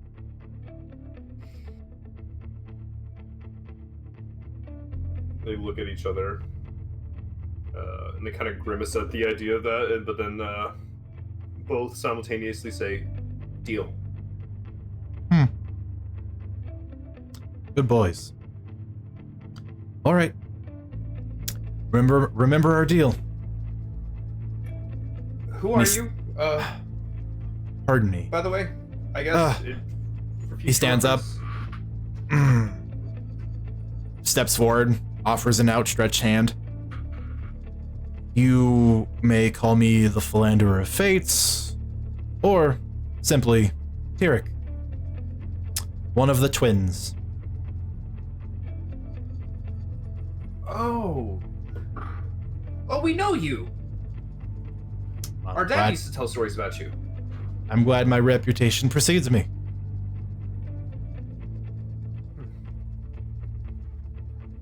Where's the other? We don't always travel on a pair. And in fact, my sister is usually very busy, and unlike me, doesn't really like, interfering. But I see a child in danger and people with good hearts that want to do a good thing, and I just want to help.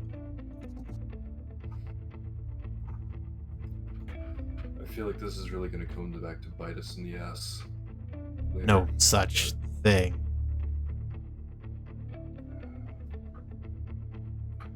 Well, I guess I can't guarantee that. Depends on my whimsy at the moment.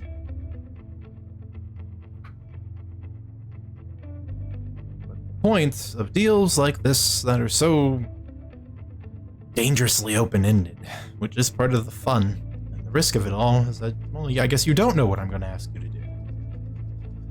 You have to weigh it against, well, is this, and he points to everyone dashing towards Hatner in the corner in this weird frozen state. Is this more important than what could be? Now's the time to decide. I'll give you one more opportunity to consider this. You know, I don't see much point putting stock into what could have been, or what could happen in the future. Whatever happens, happens. Good lad. We've always rolled with the punches. Well then, shake on it. Yeah. Do they both shake a different hand? No, he'll go between one and then to the other. Okay. Got it. Deal. And on the word, you snap back into the chaos of the moment where both Haba and Nero are grasped onto the arms of this individual. And very simply put, we turn your luck. You now treat both rolls as if they were natural 20s. Oh. Okay. This just turns into the Mortal Kombat Jax fatality, where you just grab the arms. What is Nero's athletics? It's a +5. Plus. Okay. Yep. Haba's is a flat 0. He doesn't have any bonuses to his athletics. Okay. So, the part that is alarming to you is that you go from the moment of knowing this is an absolute incomplete failure to feeling fate twist and going, oh no, we've got her. And then realizing that, no, we don't actually have her, but we do and can save Hatton. If you want, you can pry him from her grasp, but you cannot pull the hag any further out. I rolled a contested grapple check. Oh no. Okay. Yeah. No. We'll free Hatner. Okay. And what was a very abrupt and violent moment, Haba and Nero, quickest to react, wedged themselves in between the arms of this just nasty pair of muscular arms and wrench him free, sort of tumbling into the tables in the center of the room as you watch, all of you staring in horror as the arms recede into the wall and then a familiar burn-scarred face appears out, looking at all of you, eyes passing over. And then just in an uncomfortable laugh, it just recedes into the wall.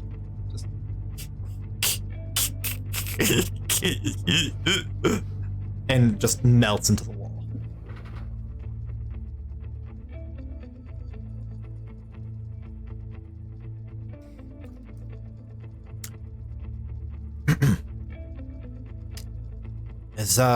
And Candace, just as much as it is fun being down here in the sewers, can I suggest we now promptly and hastily leave? I'll take that suggestion. Seems like we're not alone.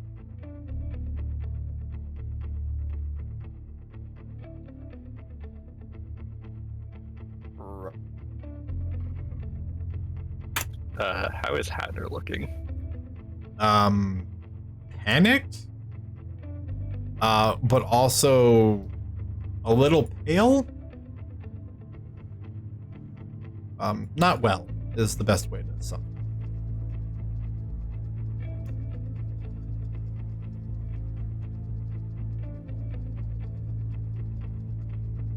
I'm gonna kind of step over and, if he's not already on his feet, kind of help him up.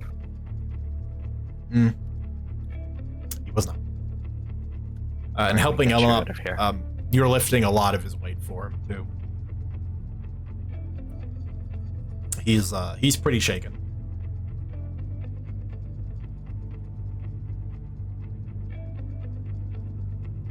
Come on, everybody. Let's go. We don't have time to wait.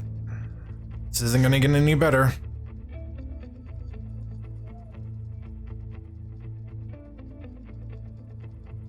And as you all are ushered out of the small room, Hatner just kind of makes a remark about some of the paperwork on the table. Which fine, whatever. And she goes back in as you all are already not waiting, begin descending.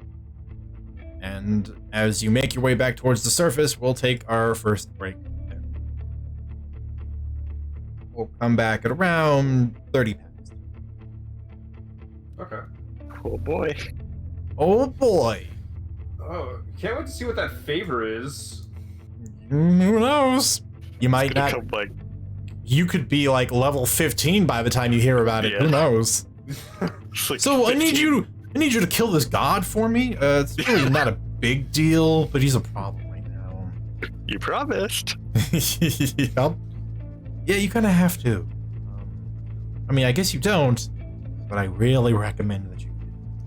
Because you know what god you should never cross? The god of battle. Granted, if they're asking us to kill a god, there's also the chance we just kill them. True. It's like, okay, why don't I just fight you instead? What? I mean, you could make that threat, and I would really like to see you try. Hobbit doesn't have that mean of a bone in his body. I haven't blocked out all of my gods yet, but the god of bad luck I have, because he's pretty heavily involved in my other games. And he has some really, really difficult to overcome abilities. And for the record, title bearers in my setting, they're CR30. They're huge. If it makes you feel any better, there are creatures bigger than them too. Oh no. Yeah, like, well, actually, one of the title bearers. So most of the title bearers are around that range. Like the smallest one is CR26, and then we go up to CR30. But one of the title bearers is an exception where he's, I think, the largest stat blocked creature I've outlined, which is CR36, which is Abanus, the god of chaos. And will I ever use stat blocks this enormous? I don't know. Maybe. Is it really cool to have them? Yeah, it's really. Especially since at one point, I do plan on a group getting high enough to actually fight and kill a god. So Be fun. we'll find out. By that point, combat's gonna be so absurdly outrageous. To be like, well, I threw the moon at him and he survived. What do we do? Pull another moon out. Yeah. Okay, well, I guess the wizard will just make another moon, and then the barbarian will try to throw that one instead. We'll find out. But anyway, I'm gonna go take that 5-minute break because I gotta go to the bathroom. Yep. So, we'll catch y'all in a few minutes. Be right back.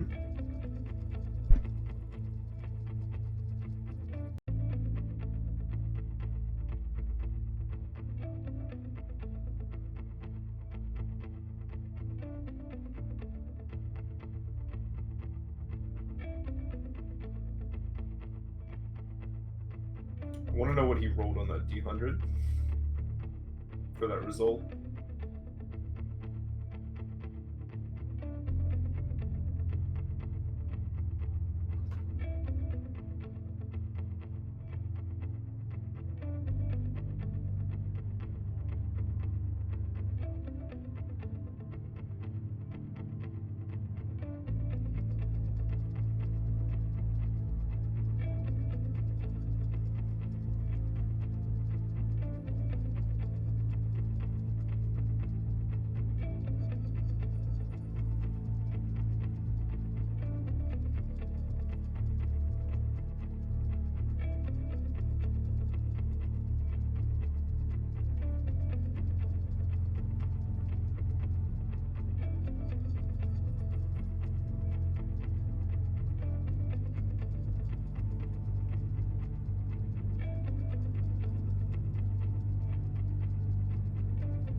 return.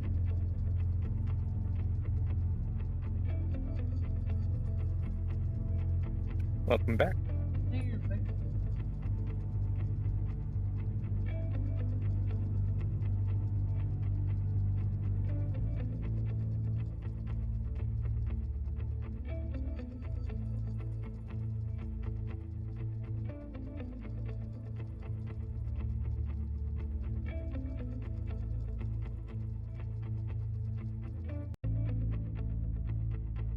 Man, on a meta level, dang, we're not gonna level up. We didn't let Patner get kidnapped and get a setback. I mean, yeah, that is one way of looking at it. Darn. Not letting children get kidnapped by hags. The upside is you would have rescued him, so it's a goal. If you bank 2 goals, you can change it into a setback. Hey, I forgot you could do that. Yeah.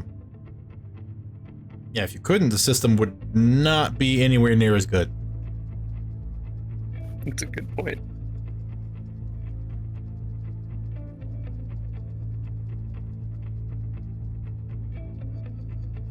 Yeah, you know, you just never know when a player is going to have a bunch of shite luck and then they decide to go, oh, I don't know, actually agree to a nebulous, vague deal with a god and turn things around, you know? Okay, I'm back. Welcome back. Ah. Shit, I probably forgot to take care of my dogs. One more moment.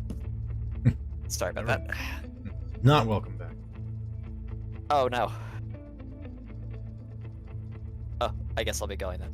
Alright, let me Okay, take care of bye. my animals. Okay, let me take care of them real quick. I probably should have let them out. I was up and away, so they don't interrupt me. Well, actually, since we're still technically waiting on players, Patty, I'll just take the opportunity to explain it to you in voice. So, instead of using milestone leveling or experience leveling, this was a XP system. I'll quickly grab the name just so I can correct this. But this is an experience system that was made by a wonderful person that breaks down leveling into detail-specific goals. Well, I guess not in the context of the goal word here, but in terms of how you obtain points. They have it broke down into 4 different groups, which are goals, discoveries, bonds, and setbacks. A goal is considered anything that it drives the narrative in a forward direction. So basically, you would kind of figure out what you would consider to be the main story. Then anytime they make significant headway in something, it's a goal. Discoveries are things that would take that move the narrative in a forward direction, but not on the main storyline. So basically, instead of going forward down the street, if you hook a left or right, and you now begin heading down a different story path, but still in a direction that is narratively forward, that would be a discovery. And discoveries, we've been pretty lenient about what we consider those. They can just literally be anything that could be the start of what we would call a side quest, but they don't necessarily have to pursue it initially to get the point. The example would be speaking to one of Kor's friends, made a deal that if Kor could find him some land, then he would be more dedicated to helping them in their cause. So finding the land is then the discovery. Hi, I'm briefly explaining the XP tracking system we're using. Oh, okay. Someone asked me to. That sounds really cool. Bonds are what they sound like. It is any time a PC, NPC, or any combination therein have a significant personal growth or interesting story narrative point with anyone else. And whenever that's happened, it's a bond. So it encourages, role playing amongst people and NPCs, and treating NPCs like people, which I think is one of the things I like that it does. And then the ever controversial setback, which is exactly what it sounds like. This is when something sets the narrative, either stops the narrative dead in its tracks or moves the narrative backwards. Such as a party member dying, or a child that you're supposed to save being kidnapped, or anything along those lines. And some people like them, some people don't, because some people think that because you require setbacks that people have to then find setbacks to get in order to level up. Which I understand why that's a problem, but people typically tend to hover around 2 or 3 because after using the system for long enough, people realize that, well, setbacks do occur frequently enough. That's usually not an issue. And if they're just playing really well, the system allows for any additional points you get, as denoted by these secondary bars here above all the colorful ones, that you can trade in extra points at a 2-to-1 ratio to any other category. So as I was just speaking to Yelena about prior to Core's initial return, is if they end up with 2 additional goal points, they can then trade them in for another setback, so that way they don't have to worry about having a child kidnapped in order to level up the pot. We let him go. Yeah, like, Goodbye. oh, wait, Henry's not that important, is he? But level 5 is a really big bust. Well, level 5 is, Yeah, but once we get to level 5, we can rescue the kids way better. I But- mean, we can totally make this more dramatic. We're gonna let you go, get kidnapped, and then we'll see you in the lair at level 5. We'll come back even more powerful if we just let you get tortured for a little while. Okay, but if we let them die, that's another setback, and we can bank that. Oh my god. But- this as evidence about listening on. Yeah, but yeah, and the point is, every level up, the party decides as a group what to set for their goals, discoveries, bonds, and setbacks based off how they feel like the narrative is going, and you just kind of adjust it at every level up. And at the end of every game, or when is most convenient, we discuss we talk over the session and decide what we feel like was achieved during the game, and then we dole out points based on that. And it varies from group to group. Like this group, we like to talk about pretty much immediately after the session is ended because it's usually pretty snappy. People always have ideas that they've tucked away to talk about by the end of the game. My Tuesday game will do a little bit of that and then a little bit of over the course of the week. And my Friday game will just talk about it over the course of the week or leave it up to me entirely, which is fine. But typically leads to slightly slower leveling because I'm a little... I don't know, I wouldn't say I'm not generous, but I'm nowhere near as like amiable to it as when like with these Orphaned Honor fellows give me suggestions. So yeah. Haha. Average points given per session, like for these guys, I would say it's between like what do you guys feel like, 2 to 3? Yeah, 2 to 3. 3 is about where we are. I did Whereas- not know that we could exchange things between things. That's nice to know. Yes, yeah, at a 2-to-1 ratio. That's the reason why those secondary bars exist. They just don't carry over. You can trade. But yeah, my Friday game, they average a point per session, maybe. Sometimes 0. Like I said, they're a way harsher judge of those sorts of things than my other games are. And then my Tuesday game is about on average like 2 points per game as well. But they're also kind of suffering now at the point where they've branched off in so many directions that they don't have a forward direction, so they're struggling right now, but they're gonna handle that. You know, it is. Yeah, I like it. It works. It's a little bit better than milestone leveling, in my opinion, but that's just because I like the way it handles it, and it makes players think about how things are narratively being affected. But we're back, and everyone's had a chance to sort of get their extra things done, so I'm glad the little extra long break has been beneficial. Sorry about that. My dogs, it was raining out, and they didn't even want Just to like- go outside. Just like teeth hygiene, dogs are also important. Yeah, Maybe the ones even really more old. so. Also, dog Yeah, teeth hygiene, even higher up that list. Definitely shouldn't just leave them like tied up in an alleyway right next to an open sewer grate or something. Yeah, In the middle of a like a weird casino city. Yeah, what where kind of monster would do that? I know, right? So speaking of setbacks, I mean, we can argue that the cold god thing is a setback, but Not I yet. feel like It's the not. setback comes 10 Not levels yet. from now. 10 Yeah, levels no, from now, it's a man, setback. We're missing a setback, and then he just comes in. By the way, Yeah, it's potentially a setback when he calls in the favor. Right now, that being said, if you go back above ground and the dogs are missing, that's a setback. stole my dogs. Although, is it? I mean, like those dogs. we do care Isn't about it these actually more dogs. convenient? Convenient would be donating them to Pops, not having them stolen, and not be worrying about somebody doing something terrible with my dogs. Think about how much you could save on carriage fees without the dog. So we're making our way out, and Thank you. from what I understand, Hatner seems like really kind of checked out mentally right now, right? Yeah, he is all over the place. And only partially conscious at this point. Like, he's coming in and out, and he's very... I like this word, so I'm going to keep using it. He's very frenetic. Okay. Just kind of mumbling words about not forgetting things, about trying to stay awake, about the hag still chasing him, about needing to stay moving.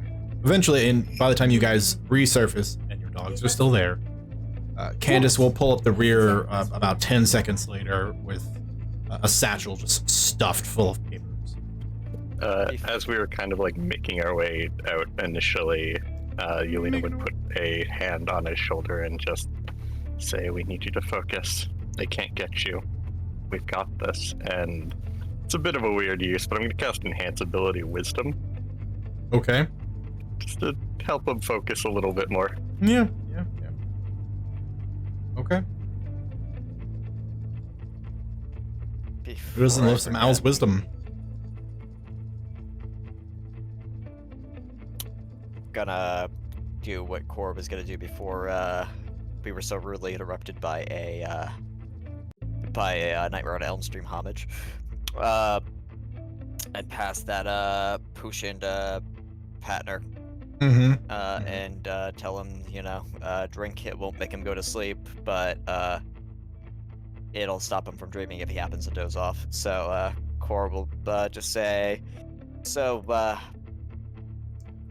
I would drink that now before we forget, especially if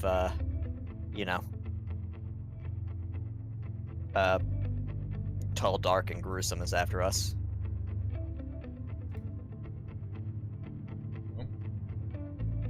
He's thinking a little bit more clearly. By the way, it was nuts when you rolled your persuasion check, other than you just rolling incredibly well. With disadvantage for not having slept for a while, he rolled a 16 and an 18 on his insight to see if he can trust you. So I was like, wow, he really trusts you. Yeah, through the haze and being partially carried along between a couple of the party members, when you finally pass the potion to him, he looks at it and looks at you. His eyes clear up for a moment, and then he just kind of nods, and he will sling back the potion and grimace because it tastes. You ever had liquid NyQuil? Huh? Yeah, it tastes like. Ugh, I can literally taste it. Even just saying it. Yeah. Star said that that was gonna taste pretty nasty. So sorry about that. It's fine. We'll stop him from coming to me when I'm sleeping. Where is it? Where are we going? Are any of the kids close? No. I made sure to put them in places that wouldn't be anywhere near where I was running. I would make sure that that's written down somewhere in case Core's gonna see if he understands Thieves' Camp by making a few just gestures. Given that your dialect is one that is from the more common ne'er-do-wells of the city, not the Oathsworn cant, or the Hegemony cant, there's quite a lot of variation city to city too. But there'll be a moment where you sort of give him a couple of intonations and he can respond, although he has to stop and think, but he gets that. Yeah, the gesture is basically like something to the effect of like them understanding us.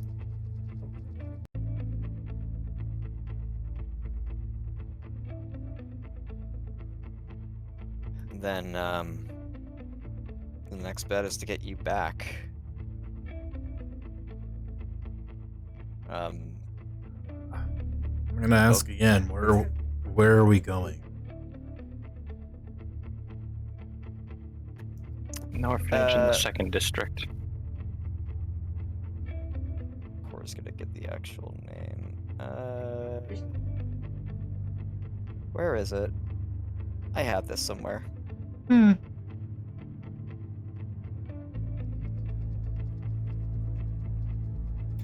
So many notes that I've taken. Because it might clarify where you're headed. I thought it was one location, Yelena's saying another, so I really want someone else to chime in so we know where I thought we were heading back to the orphanage in the 1st district.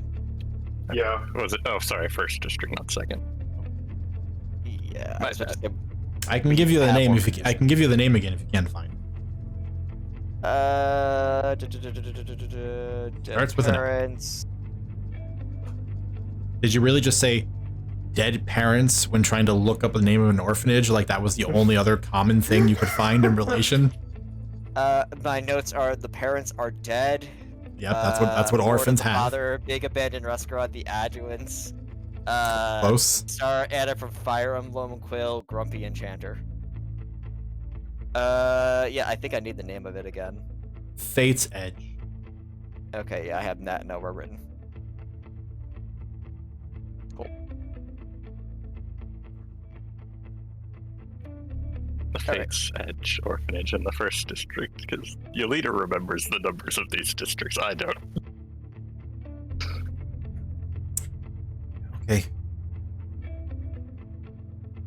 It's fine for now.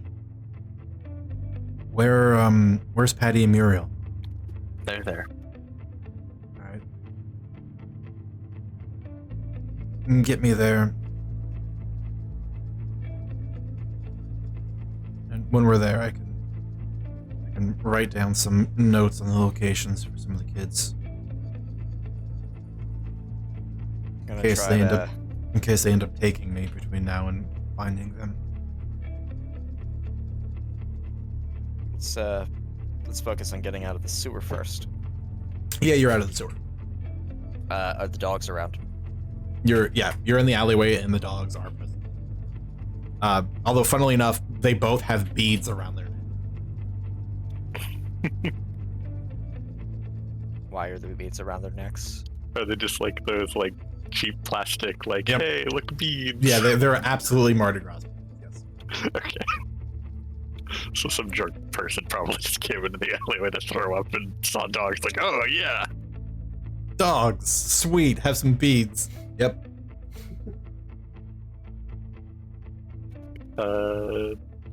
I'll ask Estella if she could signal one of those fast carriages. Yeah, I can do that. She walks over to the thoroughfare, catching eyes along the way. And she kind of waits, and then does the special hand signal, and one of the Pegasus flight carriages will... While we're doing it, Cora's gonna make sure that we're not. Well, he's gonna try to keep an eye out. Is there anyone who's like staring directly at us or like keeping tabs on us, like in the crowd? Perception check.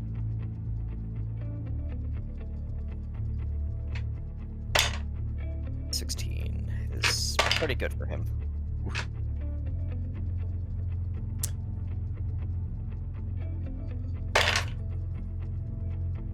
Okay. This district is always very crowded.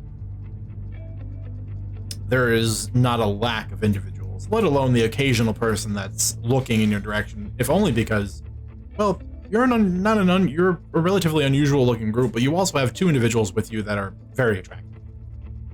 And honestly, kind of blend in well here. That people might even confuse them as local dancers or workers. And so, yeah, you're getting eyes. But as you're scanning their groups, it is about 50 feet or so away. In the mass of people moving back and forth, you're just seeing the outline of a person in a green cloak with the hood pulled up, staring at the group of you loading onto the carriage. What does their face look like? You can't see it. It is cast in shadow. Core directs Candace's attention to the figure using Thieves' Camp.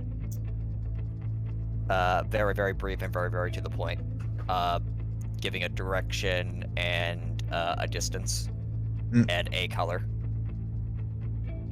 She'll kind of reposition herself while helping, load Hatner onto the carriage, and then take a very subtle glance and then acknowledge that she sees it. She will sign back, asking what you want to do about it. Core is going to say,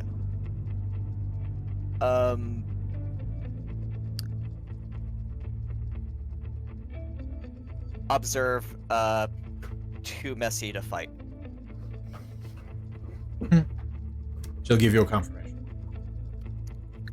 Yelena is up at the front asking the driver how much for 7 people, 2 pets to the first district. You know what? Make a persuasion check with advantage. Estella will help you.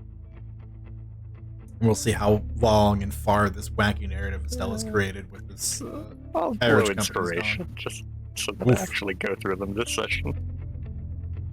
There you go. I mean, yes, given that you are the person of infinite inspiration, since as long as you keep doing written recaps up until you guys raise your cap to 4, you're basically like golden every session. 22 is wonderful. For the lot of you, you will get a reduced rate, which is 5 silver a head and a silver for each dog. So that comes to 3 gold, 7 silver. And that's per district, or? Yes, it is per district. So you would know. So, hang on, math. 7 gold, 4 silver? Alright, she's just gonna hand over 8 gold and say, if there's any way you can make this even faster, go ahead. He looks at you, pulls the tip of his hat down. I'll certainly give him my best. Just hop back in with Estella, hoping that everyone's kind of crammed themselves in by now. Yeah. It's a little cramped. The carriages are pretty accommodating, and these are a little more spacious than others, but you definitely think maximum occupancy is 8. And you guys are kind of riding up on that. But, doable. And of course, there's a snack bar, so, that's always lovely.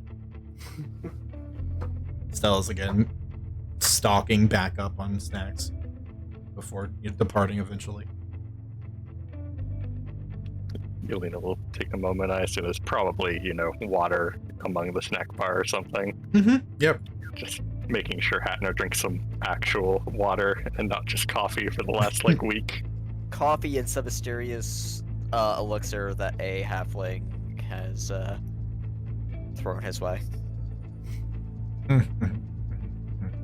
What could go wrong, right? Drinking strange liquids from complete and utter strangers.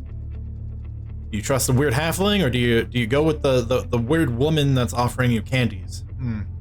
Of course. That being said, the carriage smoothly and effortlessly begins carrying you off to your destination. It will take you about an hour and a half to get to the orphanage, which he will take you straight there versus dropping you off on the edge of the track, which is more traditional.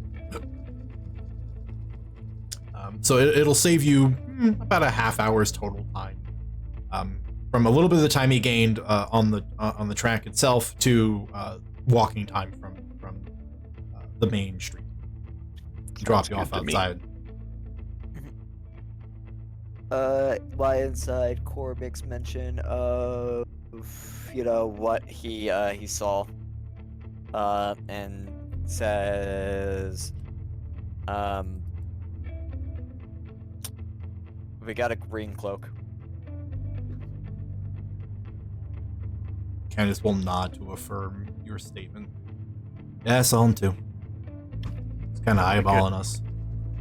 And the good news is that they've tried to run away from us before, and they aren't that fast, so they probably can't chase us.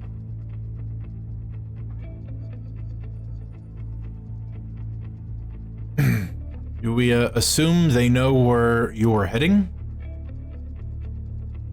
By now, probably, but the place is safe.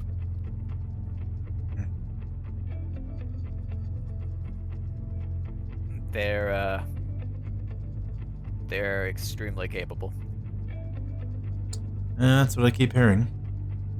We should let them know anyway, just in case. Maybe they can have a few more adjutants on guard.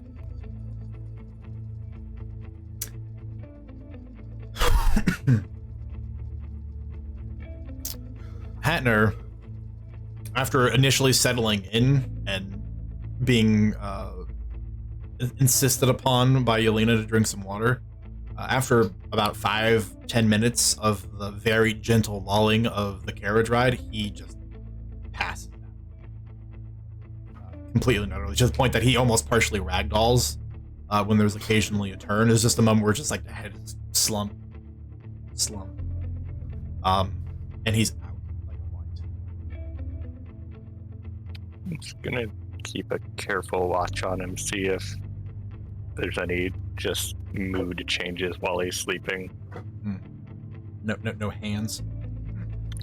No hands coming out of the bottom of the carriage to grab him.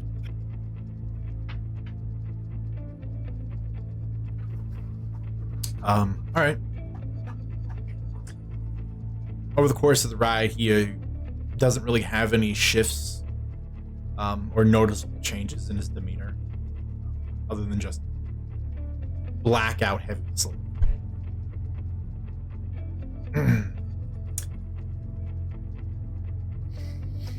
So, what is the plan now that you've got this kid that you've spent all this time looking for? Gonna use him to try to find the other ones? I think that's the plan that we gotta go off of. We don't really have too much in the way of other leads. Those things are a problem. We're gonna have to deal with them. And, it goes deeper than that. One step at a time. Deal with the problem in front of you. You have things that can grab people through walls. It's an issue. How do you fight that? Find a place with no walls. How do you lure it to you then? We pull it out of our dreams.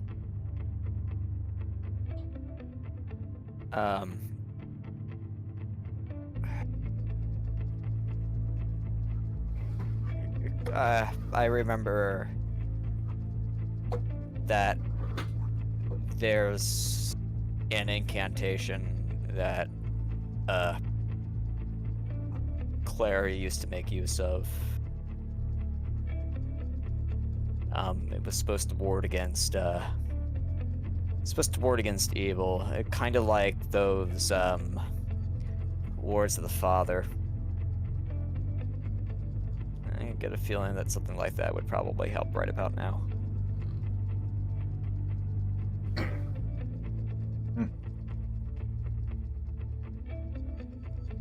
Then perhaps you make a stop at the temple.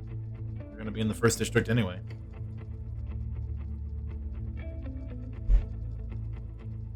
House of the Glorious Dawn isn't far from the orphanage you're going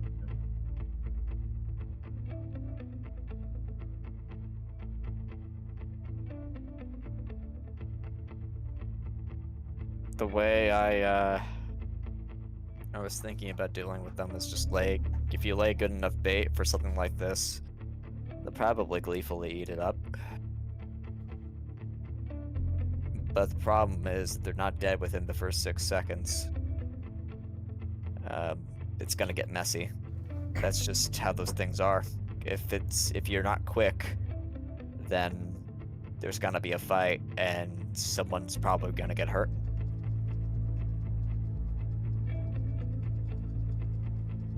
And you're certain there's more than one of them, right? Can't confirm it. I didn't have anything else here, but it seems extremely likely considering, Sleepyhead here drew one. It looked very different. The one That on the one that- wall was the same one we saw before, I think. I remember that face. That is a very easy assumption to make. The burn scars were very, very prominent.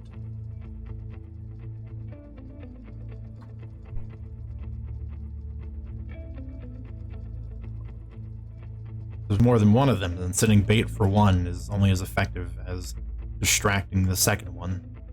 Unless they just use the bait to switch and reverse the trap on you.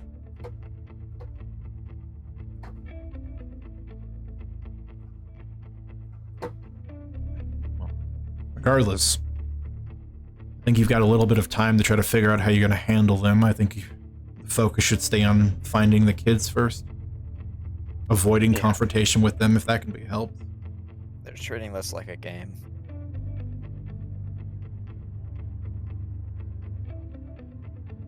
That's why it's really important that the first time we get into a scrap with them, that we make sure that they go down and they stay down for good.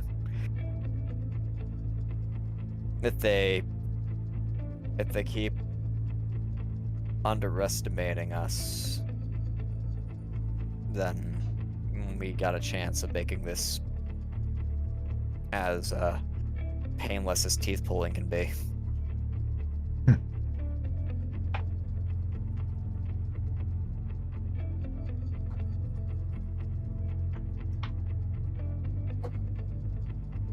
I don't know what the tactic is for hunting and killing hags.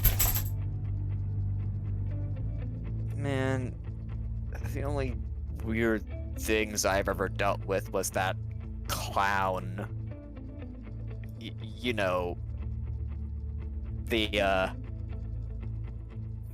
one I told you about that liked to set up those really, really elaborate plans and had like a bunch of brain dead people with him, and I mean, like, he kind of wanted to sort of just create as much chaos as possible. Mm-hmm. Yeah.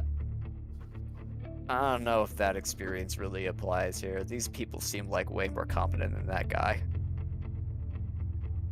Certainly way less clownish. And a bit more driven, despite their treating this like a game. I guess just evil's fun to them.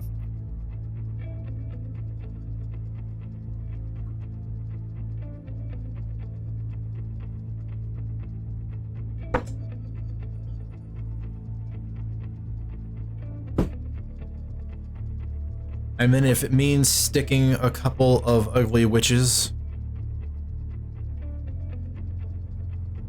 and given a little bit of time, I can, as I mentioned before, run it up the ladder and see what shakes down.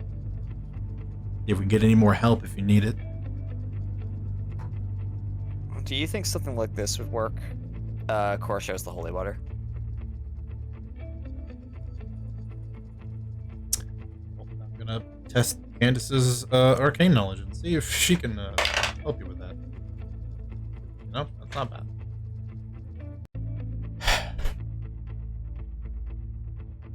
I mean, holy water is good for undead and ghosts. I don't know exactly how well it would work against a hag.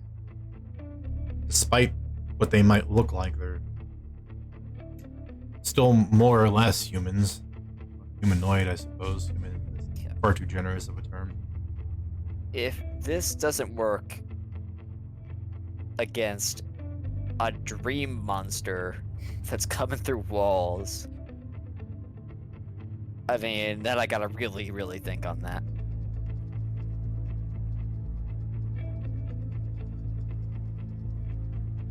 Oh, you've always had to think quite a bit about everything in regards to that. I mean, that's what I do, I think. Mm-hmm. I'm not as worried about you, because I know you're about as sturdy as Brick House over there. Core gestures to Nero. In this scenario, I've never been worried about myself. Just you. Well, contrary to what you think, I have been getting better at what I've been doing. See when the time comes.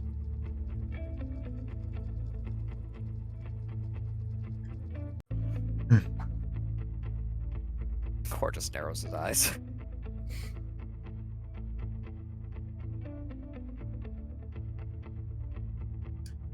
Oh. For the record, whenever we arrive, I will not be joining you onto the orphanage grounds.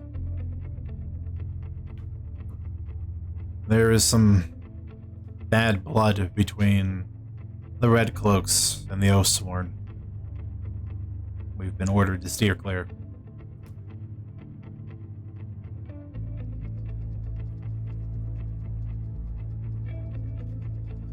Fun. Why is that? I'll be honest with you. Don't rightly know. We were just told that they've been a part of something that damaged the family, and that they aren't allies and can't be trusted. You Our know, distance. it's really good. That's it. You wanna know what's really funny? I'm sure I'm going to laugh. It was for a moment, but I half considered possibly throwing a lot in with them, considering everything that's going on.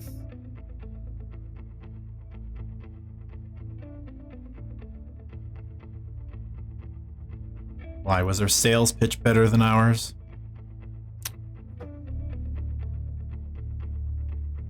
Trust is really hard to repair once it gets broken.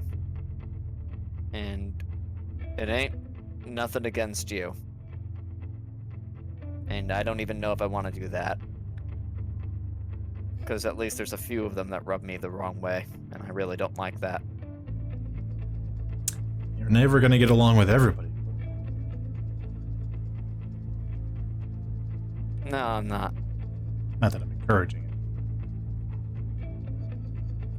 Joining them, not getting along with everybody. That's a personal choice. Well, I'm glad that you told me that.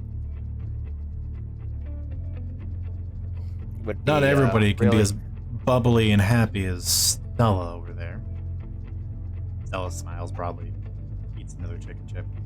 Man, it would be, would have been really something if I had joined up with them and that completely and utterly soured anything that we might have going on with us. Wouldn't that just be typical core, right? Well, you did make a mention about subverting expectations earlier. Just saying. Someone's laughing at me.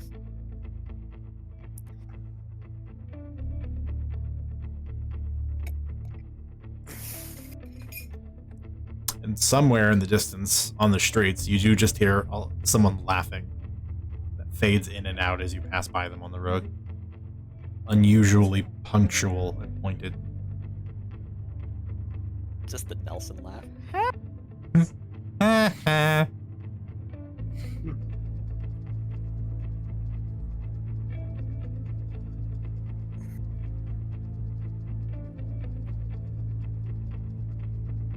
Thanks for sticking your neck out like this, though. What am I supposed to do? You come say that monsters were kidnapping children and do nothing? What a terrible person would I be? You could tell me to go eat a half a pound of salt. I can't even begin to fathom what that's supposed to actually mean. But, no, I wouldn't do that. I feel like you could approach most decent people on the street with this problem and they would want to try to help in some way, shape, or form. Just probably none of the nobility. Or any of the merchants. But the average person probably would want to help. If there's anything that's wrong with this whole damn city, it can be summed up in this single phrase, which is somewhere a child is dying. And nothing is being done.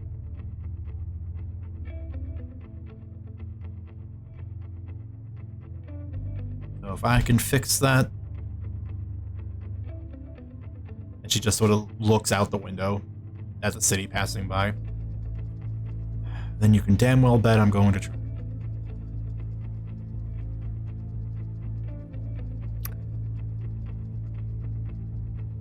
Uh-huh.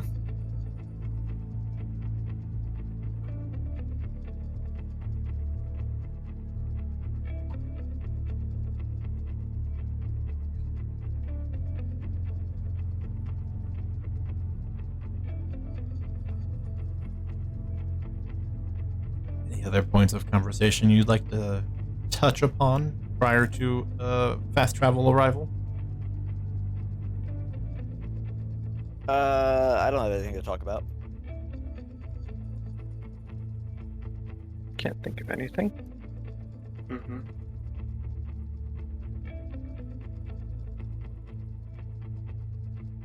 Okay. Just keeping my senses sharp on the way. Mm-hmm. Oh, how about you roll me a perception check? Anyone that's just kind of keeping an eye on things, I'll take a perception check from. One, I'm assuming. I'll aid whoever's making a look, because I know Cora's doing it.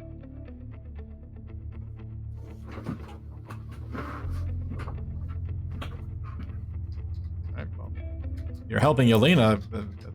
That's a wonderful number to have. Nice shiny green 23. Which is to say, Check 24. Haha. 2 whole districts of travel riding down the busy traders track heading to the first district. There are hundreds, if not thousands, of people you pass by walking down these streets. And it is over the course of the better part of 90 minutes that every once in a while, in the throngs of people, is a single individual clad in a green cloak with their hood pulled up, staring pointedly at the carriage as you speed by. And as quickly as you see them, they vanish. Out of sight. I think Yelena mentally notes the first 3, and then she just starts counting out loud as she sees them.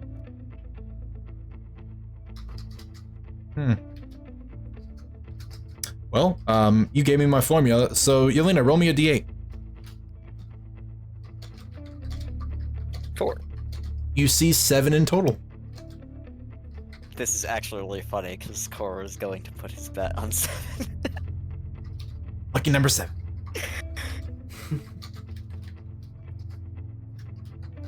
7 over 2 districts is That's a lot. we still get beat up fighting one of these things.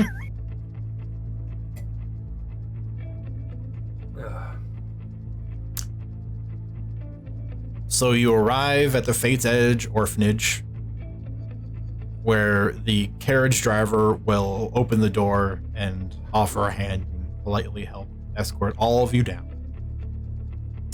In the yard, as is normal for this time of day, you see in the corner where there is a chalkboard, Amethyst currently giving a written lesson on, you're not sure what. There's just like a chalk written paragraph of text of some poetry, could be some sort of literature. You're not really positive.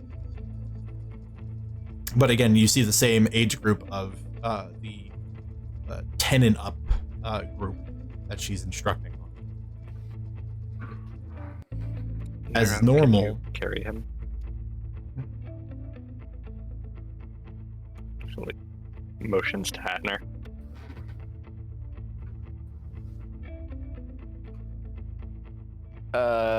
Bill, if no one will do it, Core will do it. I mean, I've got it, and Awesome. I can kind of just sling him over my shoulder. Mhm. I don't know, I kind of want to see Core try to carry a 14-year-old human. That's taller than I mean, if you want, sure. Just drags him across the ground. By the foot and the ankle. Yep. Yeah. Yulita will step out first and just take a very suspicious look around the like outside. Okay. Before Perception check. stepping. Yep. Damn. All right, calm down. You look up and down the road. Everything seems quiet. There are people and still working. Like I said, we're getting towards the tail end of the day when the sun's going to start setting in about an hour. But things are still pretty busy. Individuals pulling hand carts full of goods. A couple of families. There's a pair of peacekeepers that are walking further down the block. Seems business as normal. None of the stark green cloaks that you've been spying so much recently. She'll just step forward into the like gates of the orphanage. The open front door will come, and out from the open front door will come striding Rain. Maul slung over her shoulder. She'll plant it next to the one of the pillars on the stoop, and she'll come walking down. Welcome back, and I see you've brought company. Who's answering the door? It's Rain. Mm-hmm.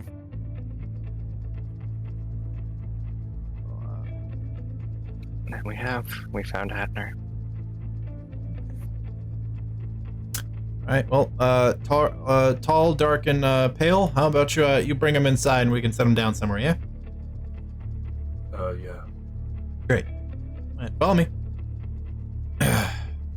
And I feel like this has probably already happened on both sides, but the hooded one over there, she has to stay outside. And Candace from the other side of the fence just gives a polite wave.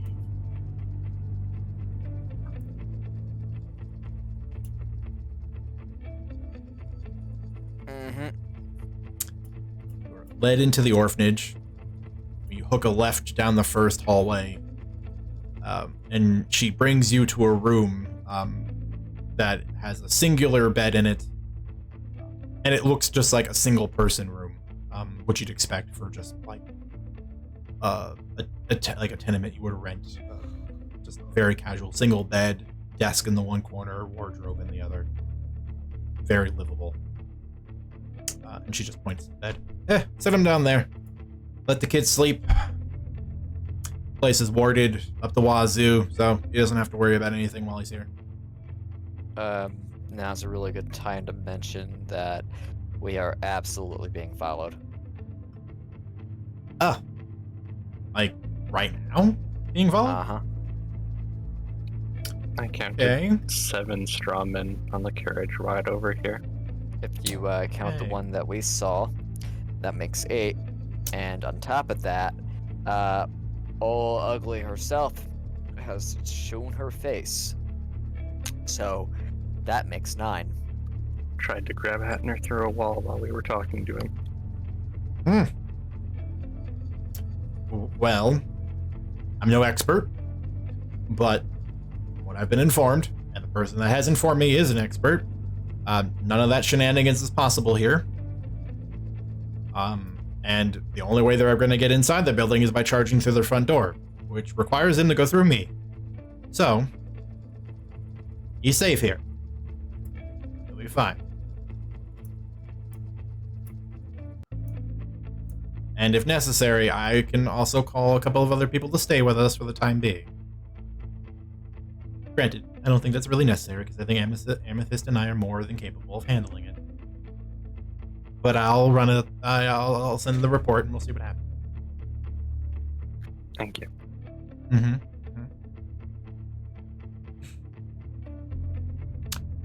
It's a little cold out. Do you guys want some tea or lunch, dinner? I don't know where you're at in your day. You smell awful, though. I think some food would be nice. I think most of us have only eaten snacks on carriage rides for the entire day. In the background, brunch. Can I, if you're making food, I want to bring something outside for my friend who's waiting. Yeah, that's fine. I can What? go rustle up some grub. What's going on with that anyway? I don't know. It's the boss's problem. The original members, the ones that started the adjutants, they were all kids. They were all part of the Oathsworn at one point. Something went bad. They left. Adjutants came about. You'd have to talk to the boss. Or any of the other kids, but probably can only get the actual full story from him.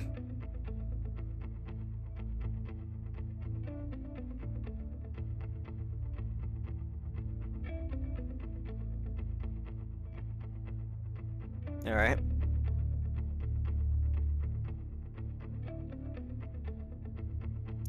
Because, like it or not, I've gotten them involved with this. And you're also involved with this. Doesn't bother me none. She just, can't cross over. Well, that's not the worry right now. Well, then it's not a problem yet. I have no bad blood against them. So, whatever it will be.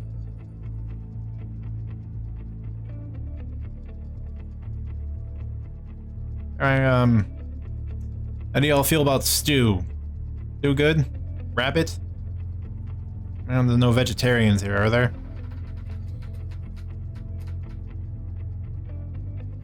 Not at all. Alright, fine. Well, whenever you're settled, you know where the break room is. I'll start getting meals prepared for you and leaving them there. You need help? Short arms, short legs, tall countertops. Absolutely. Come with me, big guy. It's a 2-for-1 deal. I'm coming too. By all means, do all of the work. I appreciate it. Yep. All right. And Rain, Haba, and Nero will head off to the kitchen, which is on the far right side of the orphanage, where they will. You will enter into a kitchen that is very finely made, mostly a lot of stonework, and honestly, you're uniquely qualified to recognize that this is heavily dwarven influence. You're very at home here. Excellent. There is a large stove where there is a huge pot big enough to easily fit like Rain or Core in their entirety inside of it, and there's just a big pot of stew bubbling away. It smells delicious, and it is not lacking for spices, which is after you've worked in a dwarven restaurant enough, something you often criticize a lot of other cuisines about. But it is an easy manner to sort of, with a little bit of direction from Rain, bowls, platters, silverware, dishing out food, getting bread, getting drinks, and then helping arrange everything.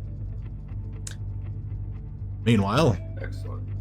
Core is doing a thing. I think he's just waiting around for the food to be made. He might make conversation with Gillian in the meanwhile. Oh, okay. Yelena will make her way to like, the sitting area, kind of prestidigitating her clothes to try and cover the scent. You're occasionally Can you- finding like little pieces of like sewer muck stuck to your slippers.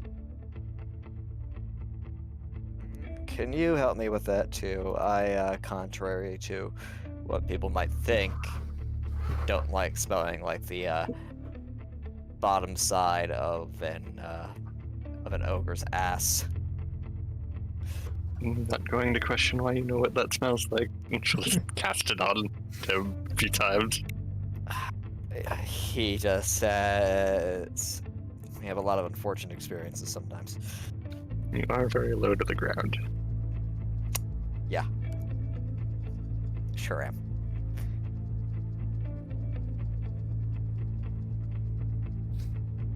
So,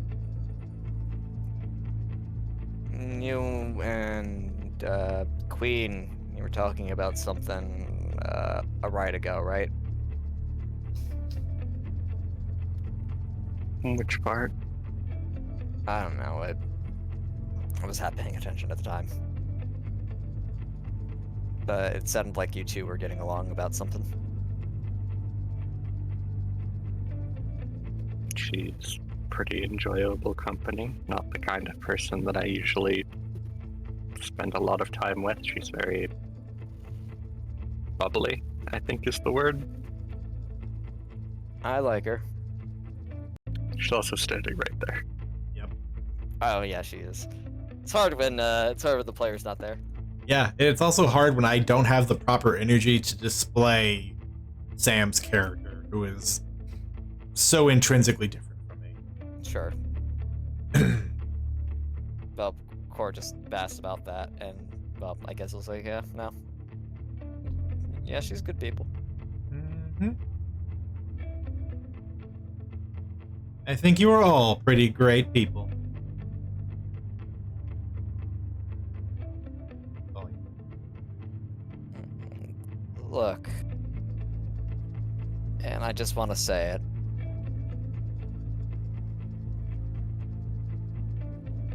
We all got our issues, and I tend to.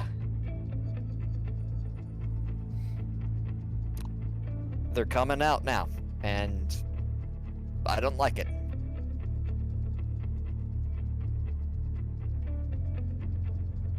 I don't know what to tell you.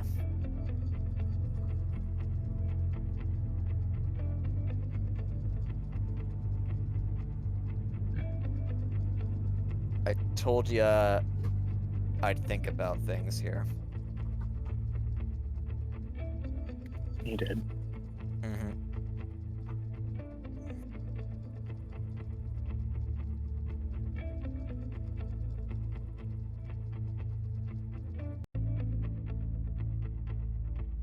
I've just look, far be it from me to say it to any of you, because I hardly know what your story is. But, you know, I've gone through a lot. I've gone through a lot in a short time, and it's got me messed up.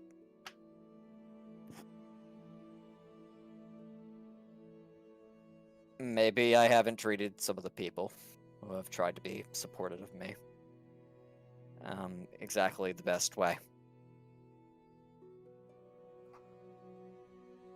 Especially Candy.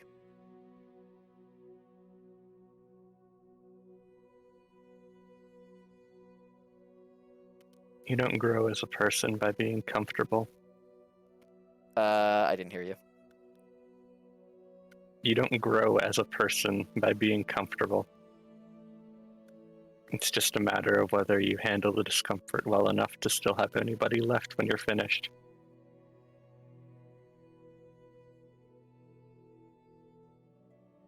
I don't know. I've been doing a pretty good job of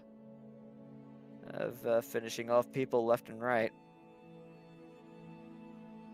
But I guess I ought to be thankful for the people that are left yet.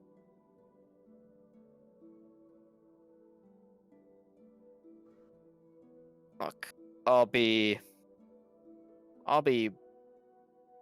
absolutely honest with you. And I gotta trust you. I'm trying to trust you. And I know, we've had our run-ins in the past, too. I like you, but trusted people, it scares me. And some of the things that you say, they kind of set up a part of me that, doubts that sometimes. I don't want to get stabbed in the back because I stopped being useful.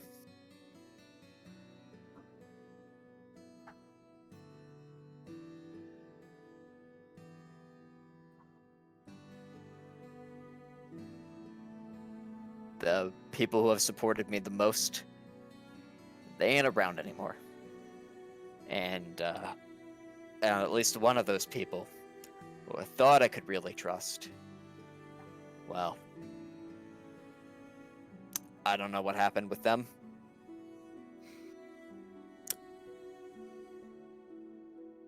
Candy certainly knows something, and I have to do something I don't really want to do to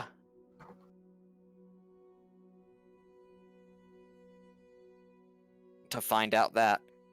And now I'm finding out that it's not so good to do that because it's not going to play nice with what we're doing. They're not going to let me associate if I join back up.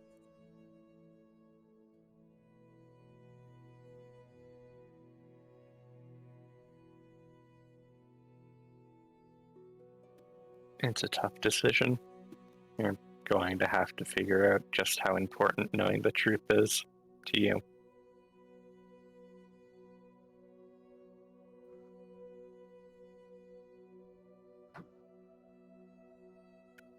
Or whether or not you can just trust Candace that if it was something so dire, she wouldn't be encouraging you to still join.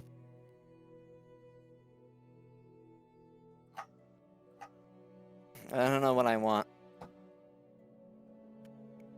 I think it's fine not to know what you want. I smuggle for a living. I've got a few hard rules. Things I don't deal with and things I really don't want to deal with. And I don't really know much else other than the things I've been brought up with, the things I've been doing. And I'm only now just finding out that apparently I'm good with talking with kids. Being I able don't- to relate to them is a very important thing. But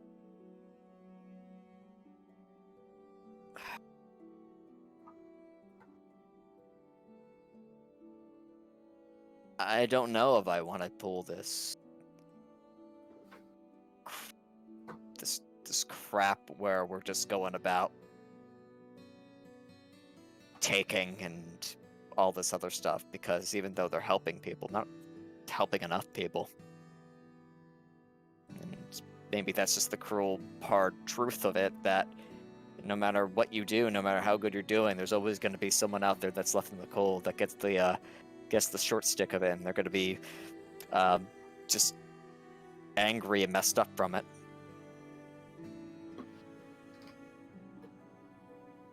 Can I ask something?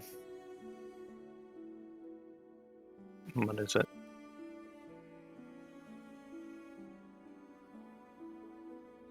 Have you ever really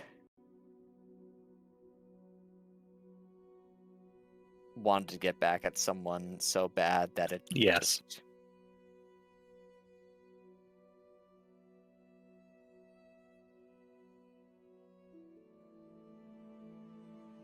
Would you throw your life away for it? Yes.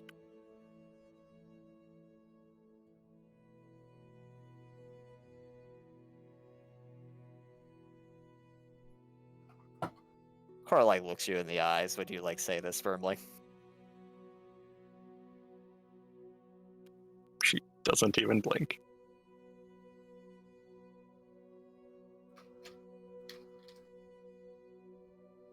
And what if someone cared about you and didn't want you to go down that way?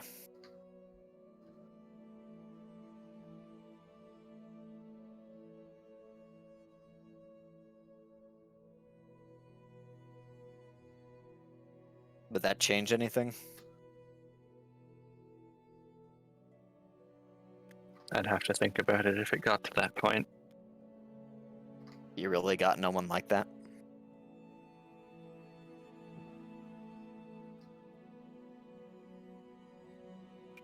No one around here.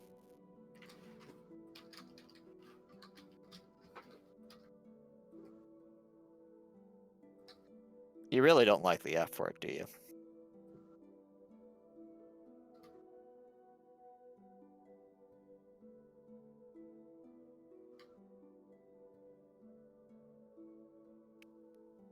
To me, it's something that has to be earned.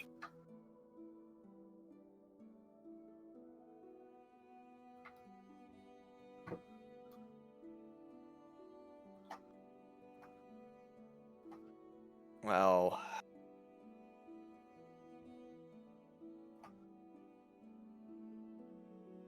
You said you wouldn't just use that magic on just anyone, right? I did. What does that make me to you? Because that's something I've asked you a few times now, and yeah, we're at this only for a few days here, but we're in it, and as emotional and as just, I guess, wild as I've been, I'm in this till whatever happens, happens. I mean that.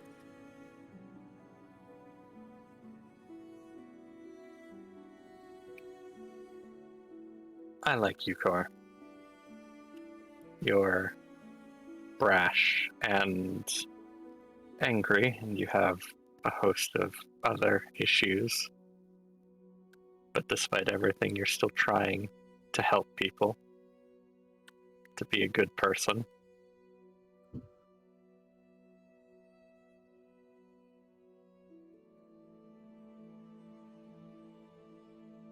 And that's what I think of you. I also trust you to have my back while we're fighting these things.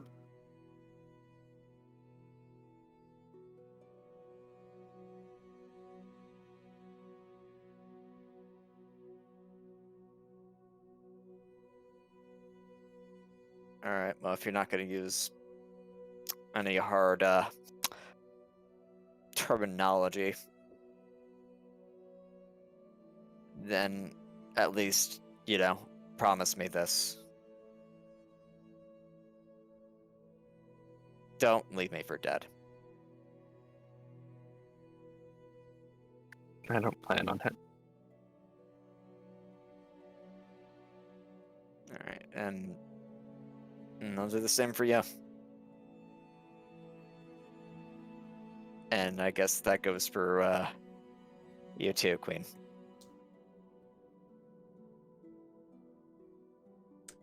Nella has I'll be been sure Sorry, go ahead. quietly observing and trying to eat her chips as quietly as possible while listening. I guess I'll be sure to let the twins know that you don't feel the same about them then. I'll say things to them to their faces.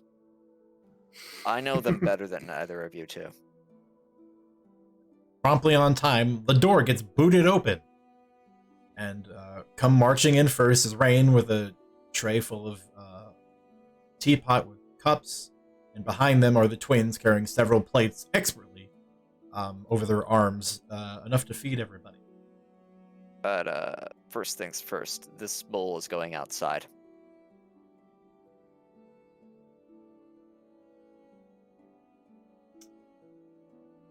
Go for it. Just make sure we get the kitchenware back. That's all we care about. If you don't get it back, I'll make sure that I replace it. Yeah. Go take it to your friend. Mm-hmm. Everyone else, say your prayers, tuck in, enjoy. Thank you very much. I hate to press your hospitality further, but Hatner knows where the other children might be. And, well, he didn't tell us before he passed out on the carriage ride here. Would it be too much to ask if we could stay the night? Wait for him to wake up?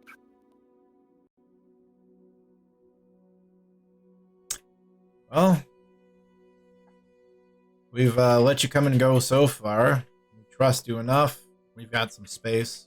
As long as some of you don't mind sharing a room, we can house the lot of you here. I don't think that's an issue. And we'll give you some peace of mind, given that you don't have to worry about the hags trying to find you in your dreams. While you're here, at least. So, sure. Welcome to stay. I'll have Amethyst make the beds up. You'll see things kind of run pretty tight around here, though. So, you have any problems about early rising or bells, well, you're gonna have a bad day coming at you. She nods. Is there a place somebody could clean up a bit? We literally just trudged through a sewer. Yeah. I noticed when you came in. Yeah, we have a bathhouse. It's on the far side. Given you're going to be staying here, exit the room, the hallway that we took Hatner to, go all the way to the end of it. There's a door. It'll open you up into the bathing area. There are left is for the girls, right is for the boys. There are lockers. If you have dirty clothes you'd like them cleaned, Amethyst can handle that for you. Just gotta leave them there. She'll hand wash and then magically clean anything else that gets stuck. Return them to you. It's very kind of you. All part of caregiver's job. If you'd like, I could put a performance on for the kids. She looks you up and down. What do you have in mind?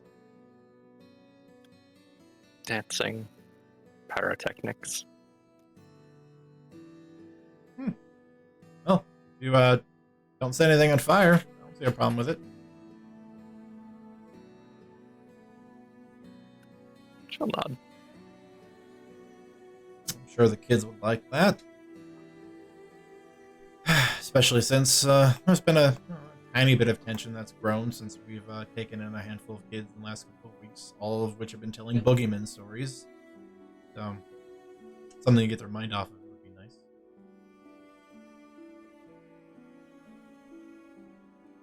I'll do that yeah. later tonight then. I will pass the word around and make sure, Amethyst knows. So that way we can arrange a space for you, get the kids ready.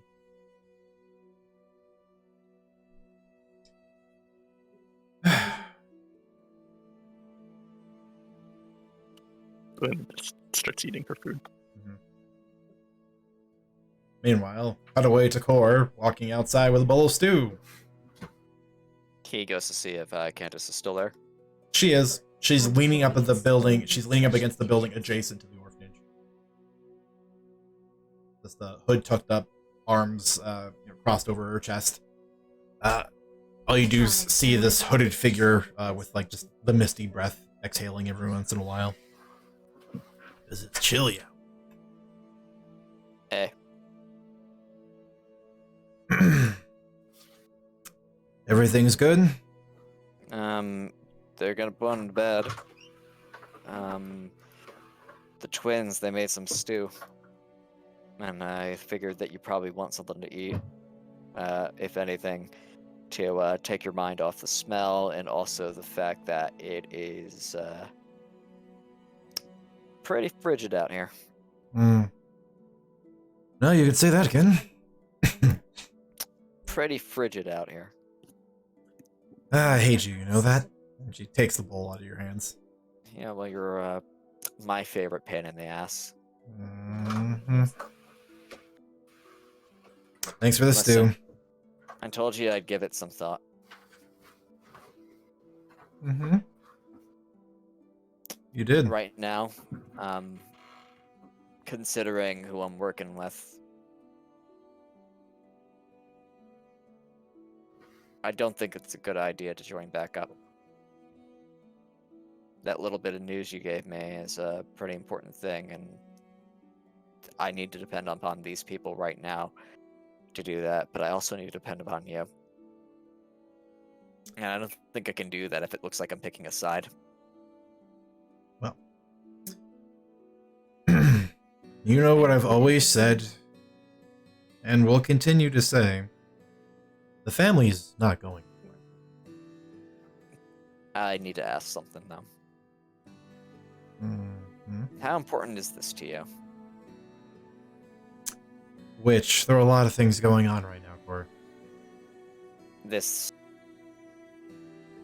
matter with Kaplan.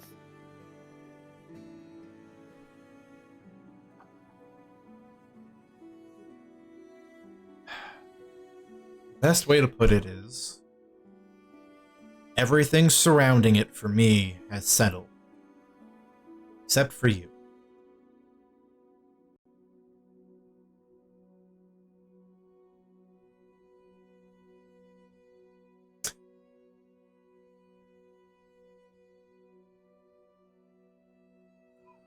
And if I could just get that settled,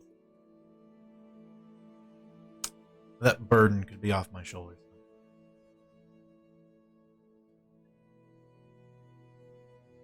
The truth is something I've wanted for, a very long time.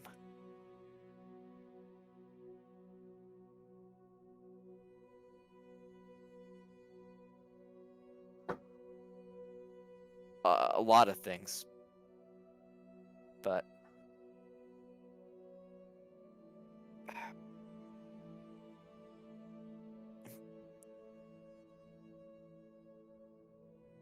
like I said, I don't think it's a good idea to do it right now. I guess I could, but like I said, how important is it to you?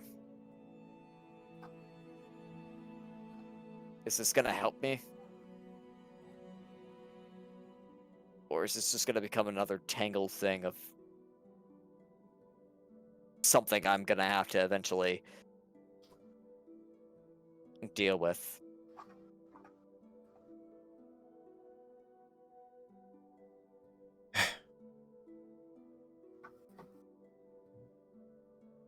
This is the way that it is, Cor. What I know, it might be able to give you some closure. But we both know I can't give it to you with the way things are right now. But if you were to just take the oath for the sake of getting the information, it's simply just not going to be worth it. You'll suffer far more for doing that than not knowing.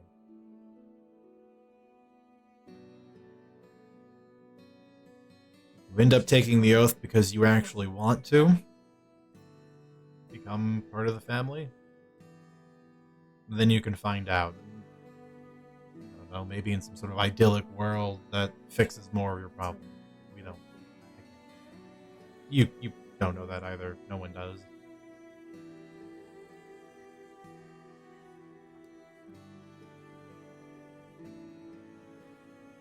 I don't know. I really don't. I like to put on the front that I'm a lot more confident in things than I normally am. Let's be honest. Anything involving you, Core, has never been a certain thing. No, it's never been. I've got the worst luck imaginable. At least that's how I've always come to view it. I got you, at least, and I'm sorry that I haven't exactly been the best. And I don't want to live in the past. I don't think I'm ever gonna get over what happened with Claire. I don't know if I'm ever gonna be able to move on from that. I want to live my life day to day, and I guess I gotta figure it out. And I still need to figure out what I'm working through and what I'm trying to do and what I really want.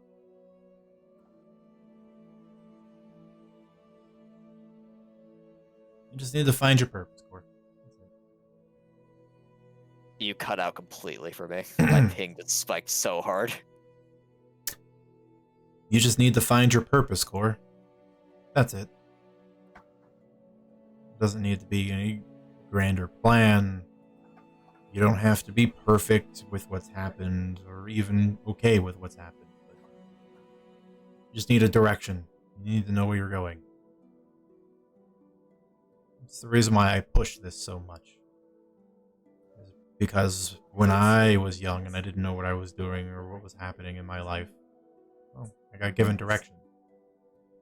And while at first I didn't really fully understand or comprehend why I was doing everything, I did eventually get wiser and start to learn for myself, and question certain things, and things have just gotten better from there. I know what I'm doing is good. I know I'm pushing back against a system that would chew up and spit out people if it was allowed to go on without anyone noticing. And, you know, as best as we possibly can, we help those who need help. It's good enough for me.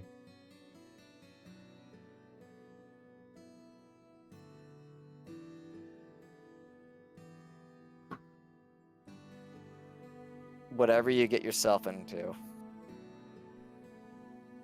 just make sure that we're able to talk again, alright? I'm planning on going think anywhere. Look, no one ever plans on dying. You think Claire ended up planning on dropping dead? No.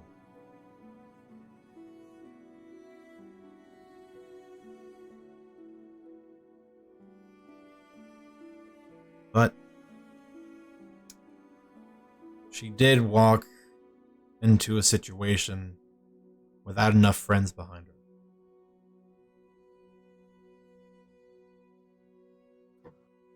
And I suppose, well, I don't have to worry about that problem anymore. I just want to make sure you don't do the same thing.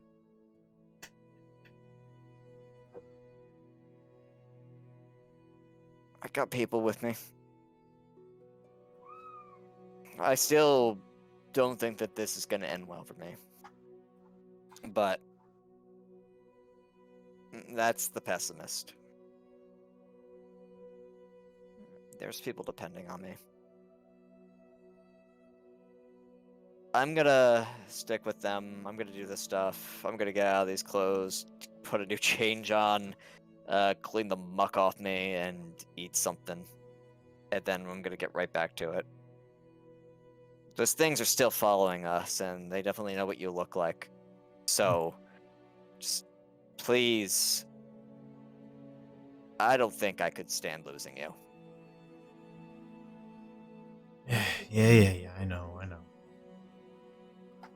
I'll be safe once I get back. Alright. Well, make sure you get back. I'll check in with you again. Mm-hmm. Go see if, like I said before, if I can't shake any more help out. At the very least, We can start spreading some information about the green cloaked people, the straw men. Start getting them off the streets.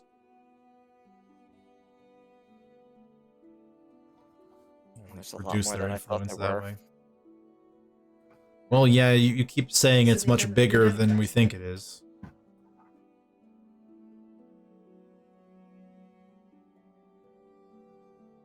Can you repeat that one more time? I'm sorry. Well, you keep saying it's much bigger than we think it is. So, not surprising that there's more of them than we anticipated.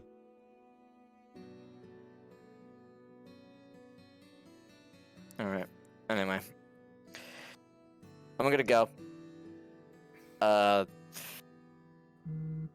So, I guess pass on that condolence card for me? She just smirks. Yeah. I'll, put it next to the wall of all the other names. I'm sure someone will appreciate it. Alright. Take care of yourself, and, of course, is gonna, like, start walking across the street. Mm-hmm. This is what he's like, yeah, no, I didn't look both ways, and then the wagon just comes and just runs him over. Just very anticlimactic. Well, you know what? Fine, roll a d20. Oh no! Let's It's see how bad coming. your luck really is. Oh sure, here we go. You're fine. 8 means death, though. Anyway. You're fine.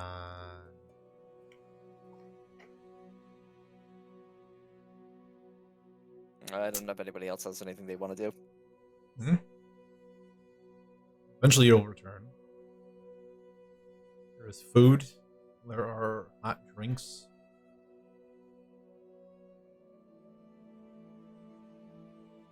Does anyone have anything else to do? After she eats, Yelena's gonna go wash up.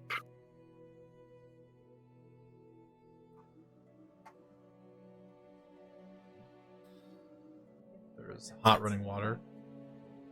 There are showers and baths. Towels. She'll spend probably a bit more time in there than she really needs to, just relaxing because nice hot water midwinter. Mm-hmm.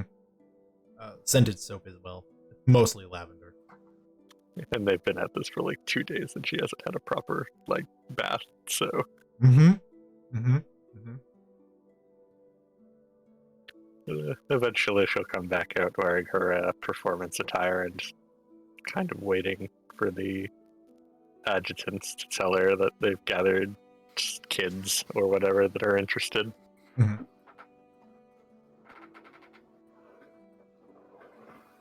Before we go to our performance, anything else anyone wants? I've got 2 things, but I think one of them could probably happen now, and I think that's Cora's gonna have a conversation with Habanero. Okay. Well, I suppose before you arrest him there, is there anything Habanero want to do prior to court? No. So I kind of wanted like to see about using my cooking feat, but I feel like after that we're probably like getting really close to a long rest, and that's gonna kind of defeat the purpose of it. But We are going to finish the session with a long rest, so there is just okay. so it's completely transparent. Yes, that is what's going to happen. Okay. That being said, we can preemptively help you set up making breakfast. That's what I was thinking. I was gonna say to make a sick breakfast next. All right. Yeah. Well, we can work on that. Yeah. In which case, Cor is going to come find you.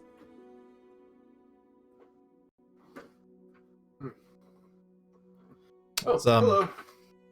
Let's assume he finds you in the kitchen helping clean up after the meeting. Need help? Can you reach up here? Yes, that I wasn't can very reach up nice. there. Of course, yeah. It's whatever. There are some tall stools, which you can clearly tell are arranged in certain spots to accommodate rain. Look, I just wanted to talk with you about before. Oh, I didn't really care about you two. You know that, right? eh. I figured that was the case. It's nice getting a confirmation, You though. look, and I'm just being open about it. At the time, and I guess the truth comes out, and sometimes it's a little ugly. When I first knocked on your door, you were just really convenient. But I've kind of been angry about it ever since. That night, I mentioned I stayed too long because I didn't want to bring trouble down upon myself. And you were both very nice, and you fed me, you gave me a room, you gave me a fire. You gave me probably my favorite place to like hunker down.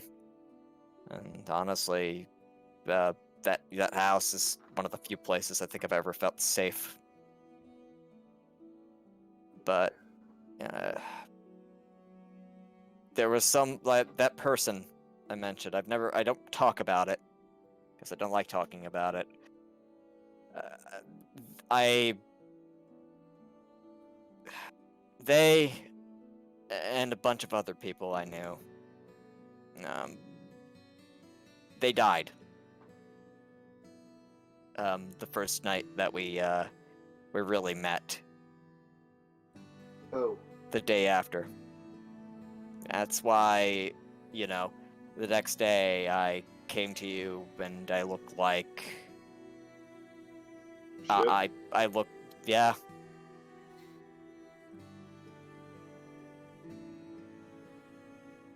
I do a lot of deflecting, and it's really stupid for me to try to get these kids to trust complete strangers here when I'm not even willing to like trust someone that I've known for 2 years that has opened their door to me, fed me, and done all this stuff here without even questioning, what I am, who I am, what I do, or knowing any real facet or detail about my life other than we're friends and I stop by every now and then when I really need a place. I feel like I've been using you, probably because I have been. I wouldn't put it like that. I mean, company's company. We were on our own for a while. And when I say a while, he means a while. Upwards of 2 decades. The company is welcome, even if the reasons for it weren't entirely genuine and whatnot. We appreciated it regardless. I do like you, but it's not fair because simply being there when I was there, I mean, there's always risk involved with that. And mostly because, I hunker down to hide from people. yeah, And if it ever we're came friends. back, It doesn't matter. It doesn't matter. We're friends. We gotta deal with it, we'll deal with it. I like to think we're friends. I want to We use are. that word. I've just had a lot of anger, and I just haven't really known how to deal with it. And I thought I had to say something, so I said something to Yelena, and I said something to Queen.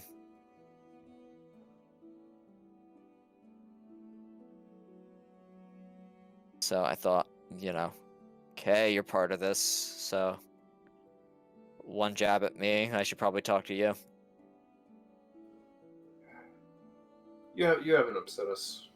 Or No, I say some pretty mean things to you when you act impulsively. and I know I'm still working on all that. Everyone's different. You'll figure it out. You've always been quirky. Yeah, to say the least. I mean, you're dependable. I like to think so. Papa seems to as well. Well, I know Pops wouldn't have gotten you involved. Honestly, the moment I saw that you were getting involved with this, I kind of choked a little bit because I was thinking to myself, man, these two are getting involved with this, looking for these kids here. The city's gonna chew them up and spit them out. But I guess if you've lived here that long, you must have figured it out somehow here. That and I've never really seen that you use that greatsword. I didn't even think you even knew how to handle a weapon. Sometimes when it's not so busy, we go out and we hunt monsters for new ingredients. So You ever look in a mirror and just like ask yourself, man, what the hell's wrong with me? Between the Because that's two what of I'm us, thinking me more about so you than right Hava. now. Yeah.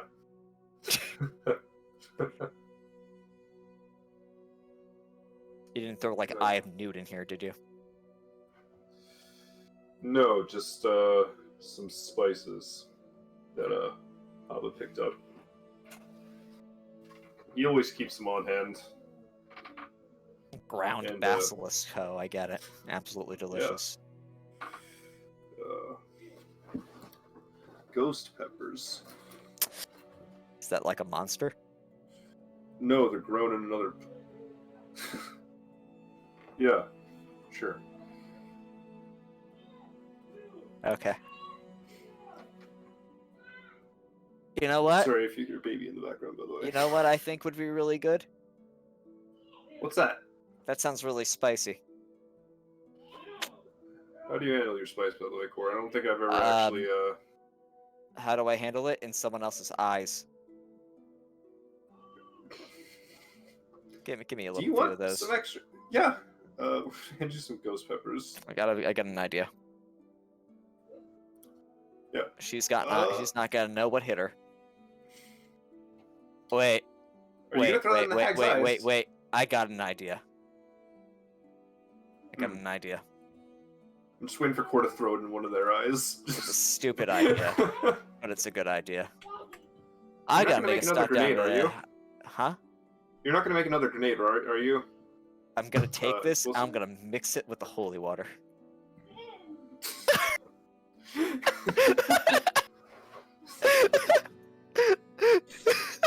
This is the secret ingredient to unholy water. Full holy water doesn't work on me. I mixed it with ghost pepper juice. Alright, I'm gonna say ghost peppers grow in certain cemeteries. Mm-hmm. I like it. We Keep call it- going. It's Yep. called Holy Ghost. The Holy Ghost. Oh.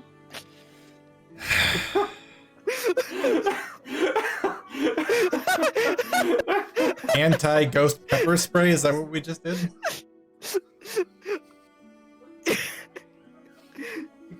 Oh man. Is it just We need to get ghost to a be gone? super soaker with that. Mm-hmm. That's super soaker full of ghost pepper and holy I'm sure you water. can find an artificer to make one. I got something for you, Quill. We're gonna be rich.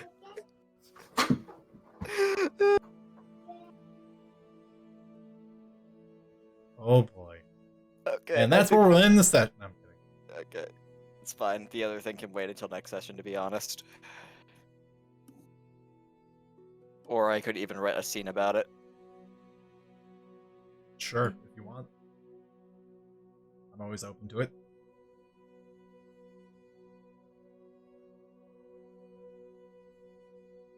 Okay. I'm sorry if I just missed something. The baby was knocking on my door, so I had to say hello to him real quick. No, it's fine. I just... You didn't. Pick him up Okay. and tuck him into bed. One of the orphans barges into the kitchen. Mm-hmm. Hi. Runs away. Yeah, that's a kind of a kid thing. Just Yeah. run in, say hi, and then just run off. Giggling madly. That's what my nephews do. Mm-hmm. Okay.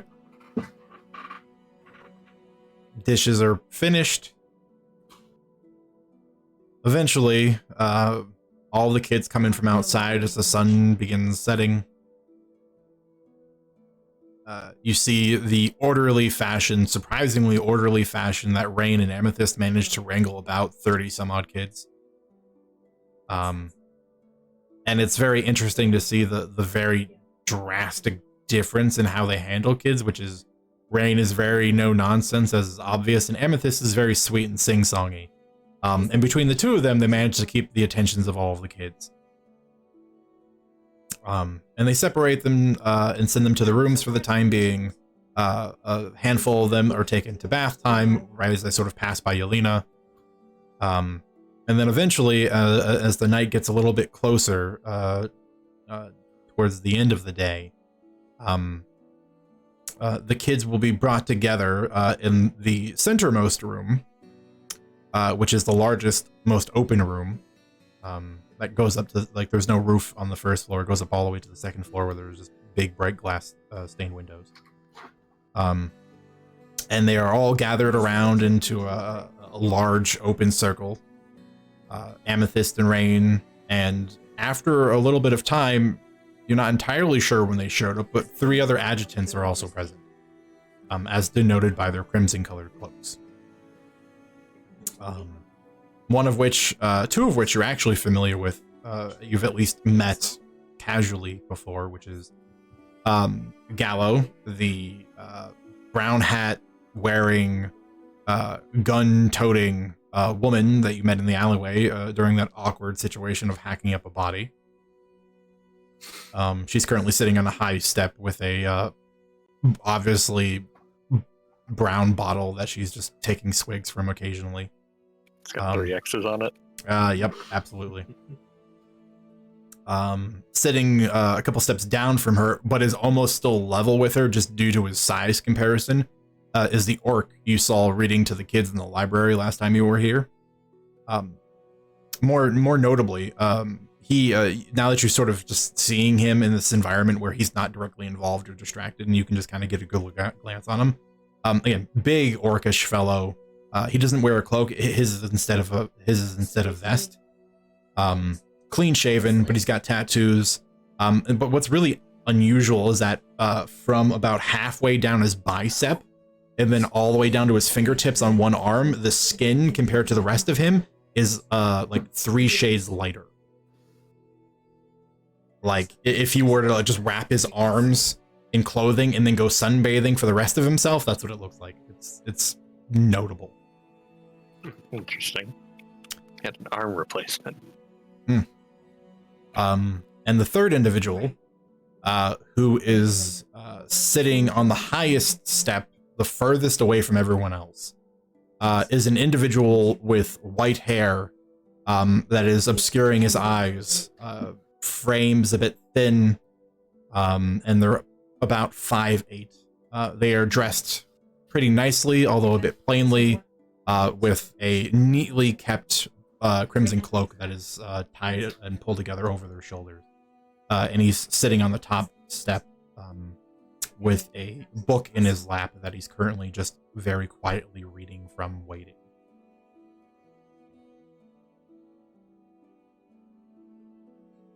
What? Oh boy, packed house. Yeah.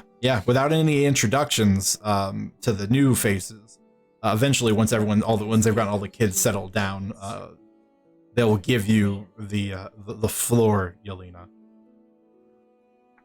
And you have your opportunity to do your show.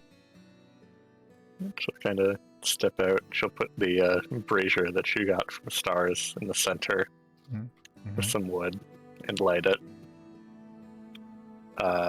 Just kind of focusing on that. She'll like open up by just having the smoke swirl out above all the kids' heads. And just alluded to her performance. She's going to cast Enhance Ability on herself, so it's extra good. throw a minor illusion just to get a drum beat going for herself. And it's this weird mix of belly dancing, sword dancing, and like fire juggling, where the fire is actually taking shapes along with the smoke. Nice. A lot of very, imagery from her homeland. A lot of phoenixes being like thrown around and that kind of stuff. Very nice. You've got the enhance ability rocking. Let's do that performance check at advantage to see how grand this is. Yeah, let's see if the dice bless me today. It's pretty good. Pretty good. There's been a lot of those from you today. Yeah. Yeah, but this worked out. And it is every bit practiced and performed as it ever has been. Twirling blades of fire that at certain crests release an arc that turn into a bird that fly away and then dissipate. And all of the children are just absolutely captivated. If it isn't one part of the show, it's another. And you hold the attention of pretty much everyone in the room, including all of the adjutants who are very interested and entertained in what is going on.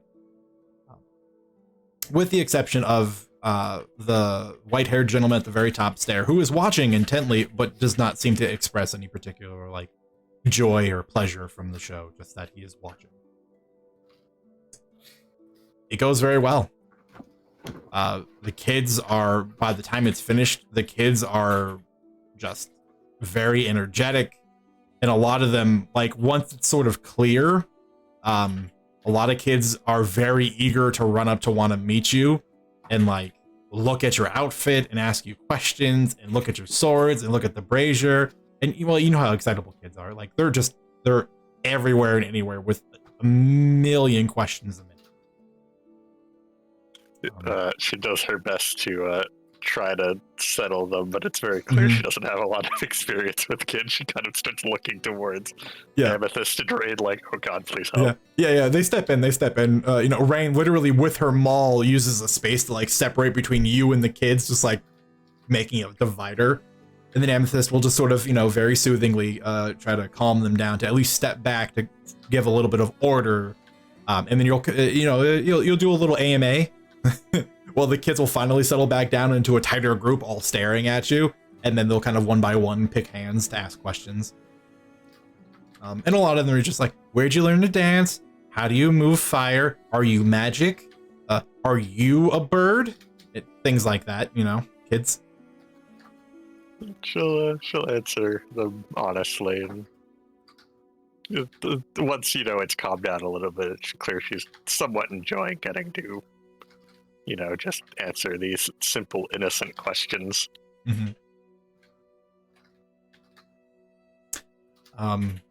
But the kids are very taken. And just kind of like that instance where, we had Patty seeking after Core, just a lot of the kids sort of endear themselves to you. Where there are a lot of times where, after things are finally settling down and there's still quite a bit of energy, but the kids are talking about everything that they saw and they're like, oh, so cool. When she did the fire thing and the bird came out. And then eventually when Rain and Amethyst finally get a handle onto them, along with the help from the orc and Gallo, finally start wrangling them to get ready for bed. You just kind of see them all get, scuttled off in the different directions, but a lot of eyes linger on you with little giggles and smiles, and then finally, they finally give up resisting and go do their daily nighttime bedtime chores. As they're kind of being pulled away, she'll just smirk at them and just snap her fingers, produce a flame that looks like a bird, just twirl it around her fingers as they're getting dragged off. Yep. You hear down the hallway, "Whoa, cool!" And you get a handful of those really classic, "I want to grow up to be like her" moments. It's honestly, when compared to the rest of the world, and honestly a lot of the life you've lived, it's a very sweet moment that is just so rare to find, especially in a city like this. So the whole experience is it just feels right. It feels good. And after everything you've seen and have just experienced in the last 2 days alone, it's a very welcome reprieve from just the struggles you've been facing. And of course, the party was welcome to watch as well. Of course. Excluding them. No, they had to go sit in a room in the corner. Core sneaks off. You can't tell him otherwise. He needs to bust the performance. No, of course you guys were welcome to watch. And you're more than welcome to give your commentary now.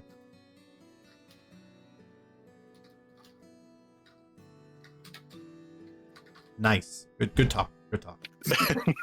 Sorry. It's nice finally being able to sit down and see the entire thing.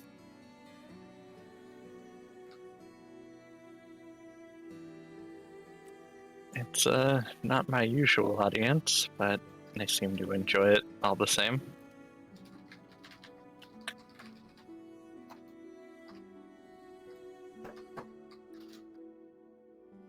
They're going to expect you to do it again, right? Do it again.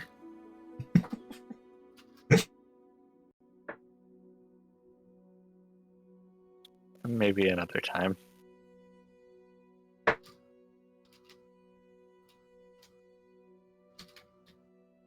Never really had that range of flexibility. But, not on demand like that.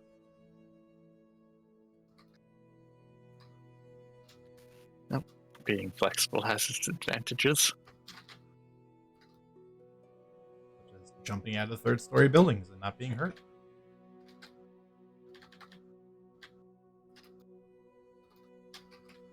Let's say so. Anyway, things are winding down. Yes, I'm gonna... I asked Rain, and it's okay that we stay the night. I Good. figured this is the least I could do to make up for imposing so suddenly. I gotta say, I feel pretty bad about not going at even a harder pace, but even we gotta sleep. Well, regardless of what we want to do, Hatner is the one that knows where the other kids are. So we need him awake and alert enough to cooperate before we do anything else. Out of character. What about those papers and everything that we got from this stuff? Does Candace still have those? Or do we take those? Presumably she would have handed them off to someone. Because Okay. the point was she grabbed them to be with Hatton because he insisted. Alright. She would have left them behind. So Horrible to say. Sorry. I was just gonna say, assume that they're in the bag, leaning somewhere, like on his bed in the room. I can take a moment to try to go through this stuff. Don't know how much good it's gonna do without context, but could be something. Might not be worth me troubling myself over though at the moment. I think you'll have a better go at them when you've had a night's rest. It's been a long day. Long 2 days, honestly. I somehow doubt that Hatner's going to be waking up with the sun. I don't know how that potion's gonna play nice with him. Hopefully he doesn't wake up feeling too sick.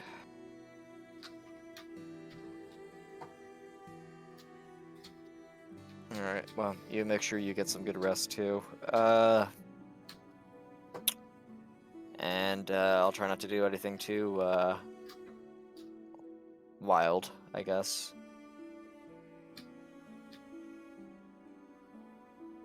I'm gonna make a list of things I want to do come morning. It's a good idea. We're splitting rooms, so I figured Estella and I would probably share one. You can bunk with us. Who? Her? No, you. Me?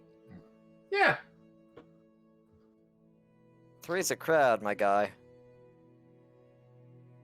Besides, can, I got something I need to do on my own. Fair enough.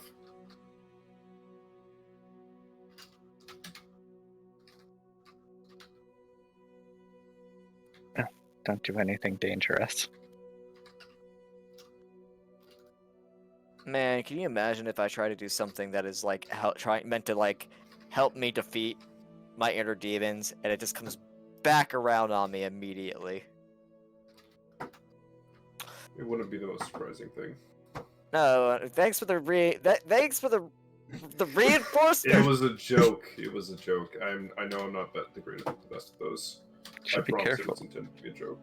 Should be careful what you say out loud, though. Fate has a way of playing tricks on people. You want to know something? It just happens anyway, and no good deed goes unpunished. It's perfectly fine. What'll happen will happen.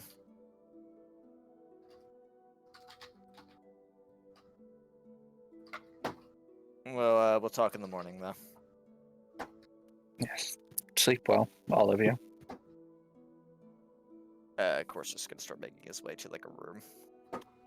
What kind of room? You've got the break room, and then there were 2 rooms set aside for the party to share. I guess Cor is gonna have to bunker down with them, but man, Cor's just gonna find like a place that is like on his own. He says he will bunk down in the room or whatever, and if not, then he'll just fall asleep in the break room. Because he's a degenerate like that. Well, the rooms that were set aside for you are on the 2nd floor, on the hallway nearest to the front, near the end. There are 2 rooms, and as mildly predicted, one room has both rooms have double beds, but one room has a cot that has been erected in there to accommodate a 3rd person. Okay. There was a library, right? There is a library, yes. Cora's gonna make his way to the library because he thinks it's gonna be quiet. Okay. And then that's where I'm probably going to basically end that scene because we are running way over. Yes, we are. 10 minutes. Ha! As they're like splitting up to go to the rooms, you're just gonna say, "Oh, right before I forget, Habanero, thank you for the stew." No problem. We haven't gone to cook in a few days, so it's been nice. I enjoy your cooking. It reminds me of home. Thank you. That means a lot. So go into her room. And everyone settles in for the night. The accommodations are fair. The beds are warm. The rooms are comfortable. And somewhere alone on the 1st floor in the library, Cor finds that he is not the first person to have gone there. And sitting at one of the chairs near the big stained glass window is the white-haired individual that was watching the show. And he just looks up to see Cor. And that's where we'll end the session. On an unnecessarily awkward cliffhanger. I mean, I'm guessing that's nobody or nowhere. What was his name? It's nobody. Nobody. Nobody you need to worry about. Exactly. Who are you? Nobody. Thank you for running. Yay! Thank you for playing. running. It was great. Thanks for running. Yeah. Thanks to our lone viewer that stuck it out with us, and shout out to Patty who shows up for your guys' game so far pretty religiously, which is nice. He's super cool and asks a good question. I just really appreciate the people, the small people who show up every week and just kind of hang out with us. Yeah. But thanks, guys. Each of you individually, take care of yourselves. Do things that are healthy for you. Go see a dentist. Seriously, mouth hygiene. I can't emphasize it enough, especially flossing. You don't floss, learn the floss and how to floss properly. Do it. Enjoy your life. That's your random PSA for today. otherwise, this game is over, and the rest of the week is kind of barren. Thursday, the DM's on vacation. Friday, I'm trying to get a one-shot together, but I'm 2 players short, so I might not run anything at all, because my conversions game is on a break due to 2 players. So we'll see. Otherwise, catch us next week. Or maybe I'll stream something games. I'm trying to get Diamond in Teamfight Tactics, and I'm almost there, so maybe I'll do that. Otherwise, that's it for us, Orphaned Honor, and as always, when you can't do anything else, do your best to try to make good choices. Thanks for watching. We'll see you next week.